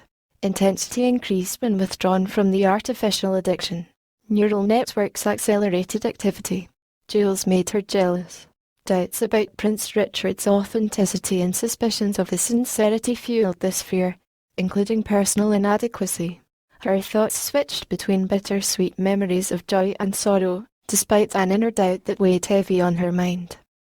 Trumpets blared early the next morning, summoning one member from the head of every noble household. Princess Alice would present Prince Richard to her loyal subjects in public to promote her popularity. A considerable crowd gathered, coming to the ceremony. They walked or rode carriages into a courtyard. Colourful clouds of confetti drifted in the sky. Consultants took advantage of the attendance, reporting on various affairs. The princess opened a drape to peek outside. At least some people are happy. Nobody will ever catch Elizabeth chat with commoners, though she plays with her pigtails. I see a cheerful crowd, but no familiar faces. I have everything I ever wanted, but I've lost touch with my true friends. In a way, I feel more alone than ever before. How do they manage to go on for such a long time? Well, better not keep them waiting. Princess Alice stepped forward and waved to everyone below from the balcony until her feet hurt and her smile faded. Afterward, they applauded as she went to meet random well-wishers, return greetings, and muster their morale. I yield to you. An old knight nodded to another noble knight. Yet you failed to yield first, for it was I who you have offended. Prince Richard planned a speech for the occasion. Good people of what's this county called again? Any fool could see this leader with commanding charisma knew how to win an audience's attention, pursuing a passionate and polished performance. His voice was powerful and persuasive in an authoritative yet personable manner. He always maintained a proper posture. They laughed and cried. Much talk of him spread throughout the land. Later, ladies, Richard waved. He's perfect. One foolish maiden fell back into a fountain. My hero. Another tilted her head and twisted her arms. Soon suitors will line up at my door. All men are pigs. If you only had a brain. Alice rolled her eyes. Prince Richard created a new version of a game called Imperial Insurrection. Kings had 3 hits and queens took 2. Royals started on the same side, working together to wipe out the common pieces. All the other units arranged in defensive formation on the opposite end, using half the board. Each common piece could only attack one time. Multiple pieces could strike during the same turn, but couldn't move at all unless a royal piece was within range. He introduced himself to the servants and soon came to know most of them by name. He met artists, writers, and musicians, then ate with them to debate and discussions. No sane scholar could challenge his impressive intellect. No knight could match his might. Maidens in waiting giggled or gazed with heavy sighs and sorrowful eyes. Warriors in training regarded him with respect. His hidden skills and talents amazed them all. He was brave, strong, and handsome, doing many heroic deeds. They gave him a key to the kingdom and allegedly knighted him as a living legend. He even had a statue made in the local town square by a sculptor's studio. Prince Richard sought to broaden understanding beyond the outer provinces, negotiating compromises that transcended personal priorities. They'd profit by adopting new ways of life, cooperating in a mutually beneficial manner. I've decided to dedicate my life to help those less fortunate than I, including everyone, Prince Richard proudly said. Princess Alice presumed nobody would listen to such illustrious ideals, but the expression on their faces had changed. Her sister spent so much time with him. He had the whole kingdom wrapped around his little finger. So go write a book about yourself then. Prince Richard approached with pride in his stride. He made his way towards her, though she pretended not to notice. I was just talking about you. Please accept my praise. For what? Alice huffed, far from being flattered. With this new treaty, we'll have done more than any distinguished diplomat. It nearly takes the virtue out of victory. Well, keep up the good work. She stuck a thumb up. Attending to her affairs, she listened to reports about him. She spent every spare moment watching him closely. It affected her ability to do easy tasks. After a while, Princess Alice wished her servants had the same support for her. They didn't respect her like the other relatives. Noble notions meant nothing to aristocrats who'd always resented the ruling monarchy and their misguided ministers. At times like this, she wondered if she had wasted the time invested preparing to rule the kingdom. Gradually, she grew selfish. Envy eventually eclipsed empathy as she forsook faith in everything she had once believed. Perhaps my position was inherited instead of earned. Elizabeth flirted with everyone, addicted to the attention, cleverly capturing their hearts just to make Prince Richard jealous. Men lined up for a glimpse of her, but she turned them all away. Hey, where's everybody going? Over here. She waved. What good is vanity if nobody is around to notice? Your sister seems happy, Charles commented. Oh, is that so? Elizabeth initially sounded intrigued, even though she envied her sister. Just a simple smooch. Not like he gave her the stars in the sky or proclaimed her the most beautiful maiden in the kingdom. Yes, she just can't stop smiling. Would you know why? No, but I'm happy for her. Elizabeth bit her lip and held back any rude remark she wanted to make. She had let herself entertain thoughts of a relationship with Prince Richard. Whatever possessed father to name her his heir. 11. Looking Glassland. That night, Prince Richard slipped into Alice's bedroom. Assured by her steady breathing she was asleep, he quietly stepped forward. He watched her rest a while in silence. The princess woke up, startled to see him standing there at the foot of her bed. I assume you're awake. She clutched her chest. How long have you been here? There's something you need to see. Follow me. You can't come and go as you please, she said. Don't tell anyone else, and bring your blade. Entering the sovereign's suite, he moved a hanging tapestry to reveal a hidden passage. Then he turned, waiting for her to follow. She gulped and grimaced before brushing away cobwebs. Many mysterious secrets remained within the stone walls. I never saw this door before. She looked back, uncertain. A long corridor lay ahead, followed by a flight of stairs spiraling toward the highest tower. The light that led her on had no known source. Everything behind her disappeared into darkness. In the center of the chamber, she saw a pool of water. Well, here we are. Now what did you want to show me? This pool serves as a portal into another dominant dimension. It's a bridge between that world and ours. They've grown rare over the years. In fact, this is one of the last. At certain points, the planes of time and space intersect where fantasy meets reality, he said. What will happen if I go through it? Alice asked. You must promise to be patient, for with the blessing there comes a curse. The power to rule this realm is not without price. I'm ready for whatever fate requires of me. Princess Alice brushed her hair back, but he stopped her before she went in. It isn't so simple. If you go, you may claim the crown. However, if you fail the test of character, then you'll forfeit your birthright forever. You mean it's all or nothing? She frowned. Not all paths lead to the same place, he said. Well then, maybe this wasn't meant to be. Not sure I want to follow a path others chose for me. Decide your own destiny. Forge your own fate. As I recall, my father warned me to stay away because it's too dangerous. She found it strange that at first he warned her, but now he impatiently implored her to go. I appreciate what you're trying to do for me, but this is too much. You weren't supposed to find this place until the proper time came. I'm sure you can handle it now that you are of age. It must be hard with all those subjects depending on your leadership, but not being able to live up to their expectations. Leave your body behind for now and attain the knowledge you need to rule the kingdom as your father made you swear. How would you know? Wait, why is my sword glowing? Aliens fashioned it in another realm of reality, he said. For her whole life, Princess Alice never had a choice. She'd been hoping something like this would happen, but still felt a bit frightened. When she twisted the sword into place above the pool, the water turned crystal clear, casting bright light onto a stone wall. The mist melted away as she reached out to touch it, stirring it with a finger. It covered her skin like a balmy blanket, yet her nerves tingled by an electric shock. A tear fell from her eye, creating circles across the still surface. Liquid light made her face glow. "You're sure it's safe? Can I come back if I want to?" "Of course, I promise." He nodded. "You were never happy here in this world. Come with me to a place where anything can happen. We all have dreams, but how bad do you want them to come true?" "Well, what are we waiting for?" Prince Richard held out a hand. Princess Alice glanced at him hesitantly. She held her breath, stepping in the pool.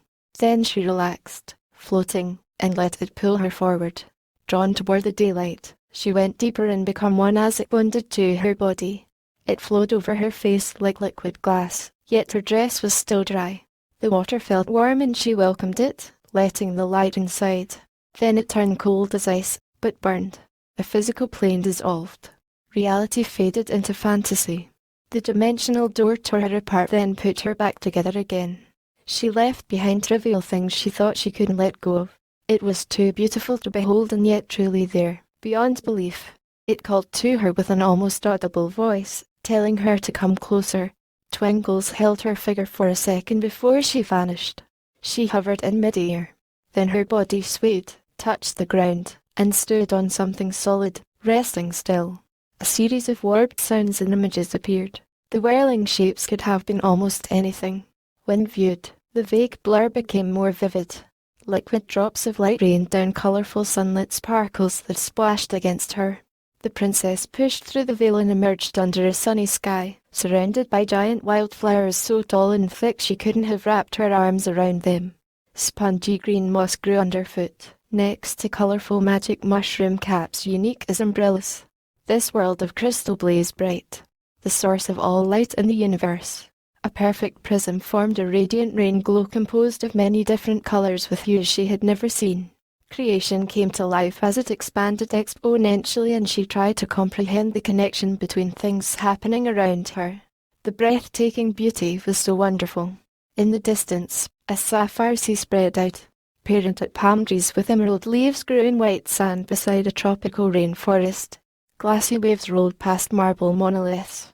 Dolphins played in coral reefs below the surface and then came up for air. Birds flitted into foliage, including flamingos, red robins, citrine canaries, and bluebirds hopped around and tweeted. Amazing animals were tame and at peace with one another. Every kind of creature imaginable lived in harmony. The towering trees had thick trunks and branches, and the sheer size of plants inspired awe. The other islands on this pregnant planet had exotic ecosystems. Misty waterfalls of gems cascaded over a cliff into clear pools below. At the bottom, it created a brilliant bow that offered the promise of paradise with a fantastic future and a new tomorrow. Crystal bridges crossed over streams beside white, polished pillars. Fountains of flowing water lay in lush green mountain meadows between hills and valleys. Fragrant fireflowers and liquid lilies sprinkled fields of sunflowers dotted with daisies. Princess Alice looked at the light with wonder. It evoked an emotion near sorrow and brought tears to her eyes. Yet, she couldn't fathom the faintest whisper of that world, where her heart was free to dream forever. Each thought was a distinct dimension in this land full of life. As a child, she always wondered what heaven was like, but she had never imagined anything like this. She wanted to live in such a land and enter a world without a single shadow, somehow more real than she remembered her own. It seemed like she had been blind before and opened her eyes for the first time, like she'd never lived and just woke up. 12. Touched by an angel. Is this heaven or just my immature imagination? Princess Alice wondered, standing beside Prince Richard. Her eyes widened as she opened her mouth and took in the scenery with childlike curiosity. If I even blink, it will all change back again. Let me be the first to welcome you to Everland. It's heaven, Your Highness. Isn't Avalon a myth? She shook her head. At that moment, she wasn't watching where she was going. She came too close to a cliff edge blurred by a low, passing cloud. She waved her arms around and accidentally slipped. He grabbed her hand. A concerned look in his eye told her she could trust him. He turned away again, as if hiding something. She had to get his attention back somehow. "You saved my life," she said, swiping snowy air aside. "Don't mention it. Ever." He offered his opinion. "Doesn't this make you want to dance?" She jumped for joy. "Now or later, my fair maiden." He asked, "What if my answer is neither of these? I need a partner." "Well, you've got one." He took her hand. "There's no music," the princess said. "Don't you hear it?" He lifted his eyes. "I'm trying to, but I can't." She shrugged. "Be still and listen." He explained the enigma of life to her. "It's timeless. There's only this moment right here and now." "I suppose I won't be missed back home," she said. "You look so lovely," he said. "You really think so?" She smiled. "Well, yeah, except for this Persian princess the next palace over. I'm kind of shy." Alice blushed, looking away. "My dear, love is not something to fear. I apologize if I'm making you feel awkward. Go on. Let him know you like him." Princess Alice stood by a white rosebush, still obsessing over him. Though her heart was in the right place, her head wouldn't listen. This love defied logic. She felt dirty, unclean. These feelings were forbidden here in heaven, though allowed on her world. Surely lust had no place in such a perfectly pure, silent sanctuary. She stepped back, startled, and quivered with qualms. They gazed into each other's eyes almost for an eternity. Then he reached out and gently took her cheek in a hand. She leaned forward slowly, her soft lips closing over his. The princess pressed harder, yearning for what she had kept hidden for so long, not caring about consequences at this passionate peak. Her heart skipped a beat and her knees grew weak. Floating lighter than air, she forgot to breathe. She wanted him to remember this ravishing kiss. She enjoyed every moment of it and longed for it to last. Prince Richard wrapped his arms around her waist, letting him pull her in closer, rudely shoving reason aside. She ignored what her mind was telling her and did something she hadn't allowed to happen for a long time. She let go and lived for a moment, surrendering to her senses. She opened her arms and wrapped them around his neck. Her body gave into outwardly perverse pleasure, but bliss didn't dull the pain she felt deep in her heart. Luckily, somebody still had self-control. "Where's it coming from?" Princess Alice looked around. "I've seen it all a billion times before." He yawned. Music filled the air, a positive prelude followed by a heavenly harmony. It flowed through the land wherever they went. The magnetic melody sounded so faint at first, they hardly heard it. The song began slowly, but grew stronger like a symphony. The sweet sound came from everywhere, yet nowhere, synchronized with the sky, which kept changing colors. Light ebbed and flowed, pulsing in a pattern to match the music. As a dove could, she felt her heart flutter again. Anthems echoed an effect. A crystal choir of angels started singing with peaceful faces full of purity. She couldn't grasp the music's meaning, but the moment they mentioned the Prince of Peace, she felt new joy. Prince Richard had trouble breathing, but his face expressed a dogmatic familiarity. He seemed bored somehow. In a way, he understood it better than she did. More voices joined than she could ever count, with wonderful songs impossible to identify. Majestic music flowed freely and she couldn't help singing along. "Look, there's life everywhere. How did it get here? Who made it?" She spun in circles, trying to take it all in at once. Then Alice skipped away, carefree as a child, as if all the bitter pain and suffering in the world below was not her concern. "Perhaps this place is practically perfect. It's too good to be true. It's driving me crazy." He frowned with frustration. A rainbow divided light from darkness. At this point in reality that lay between both heaven and hell, dreams ended and nightmares began. The twin worlds were never nearer, so close their atmospheres actually touched each other in orbit. Vexed and violent creatures lived in the fallen star's shadow. The demons tried to break through the barrier, but some unseen force kept holding them back. They made passes, harmlessly striking its like waves against a stone cliff. Despite their desperate hunger, they couldn't touch her. They waited and watched to claim her soul if she strayed a little from the light, calling out for her. Are these two worlds going to crash into each other? Look well upon them. This meeting brings a blessing and a curse to us. All that you know is about to change. He spoke as if merely mentioning the time of day. Things aren't always what TR5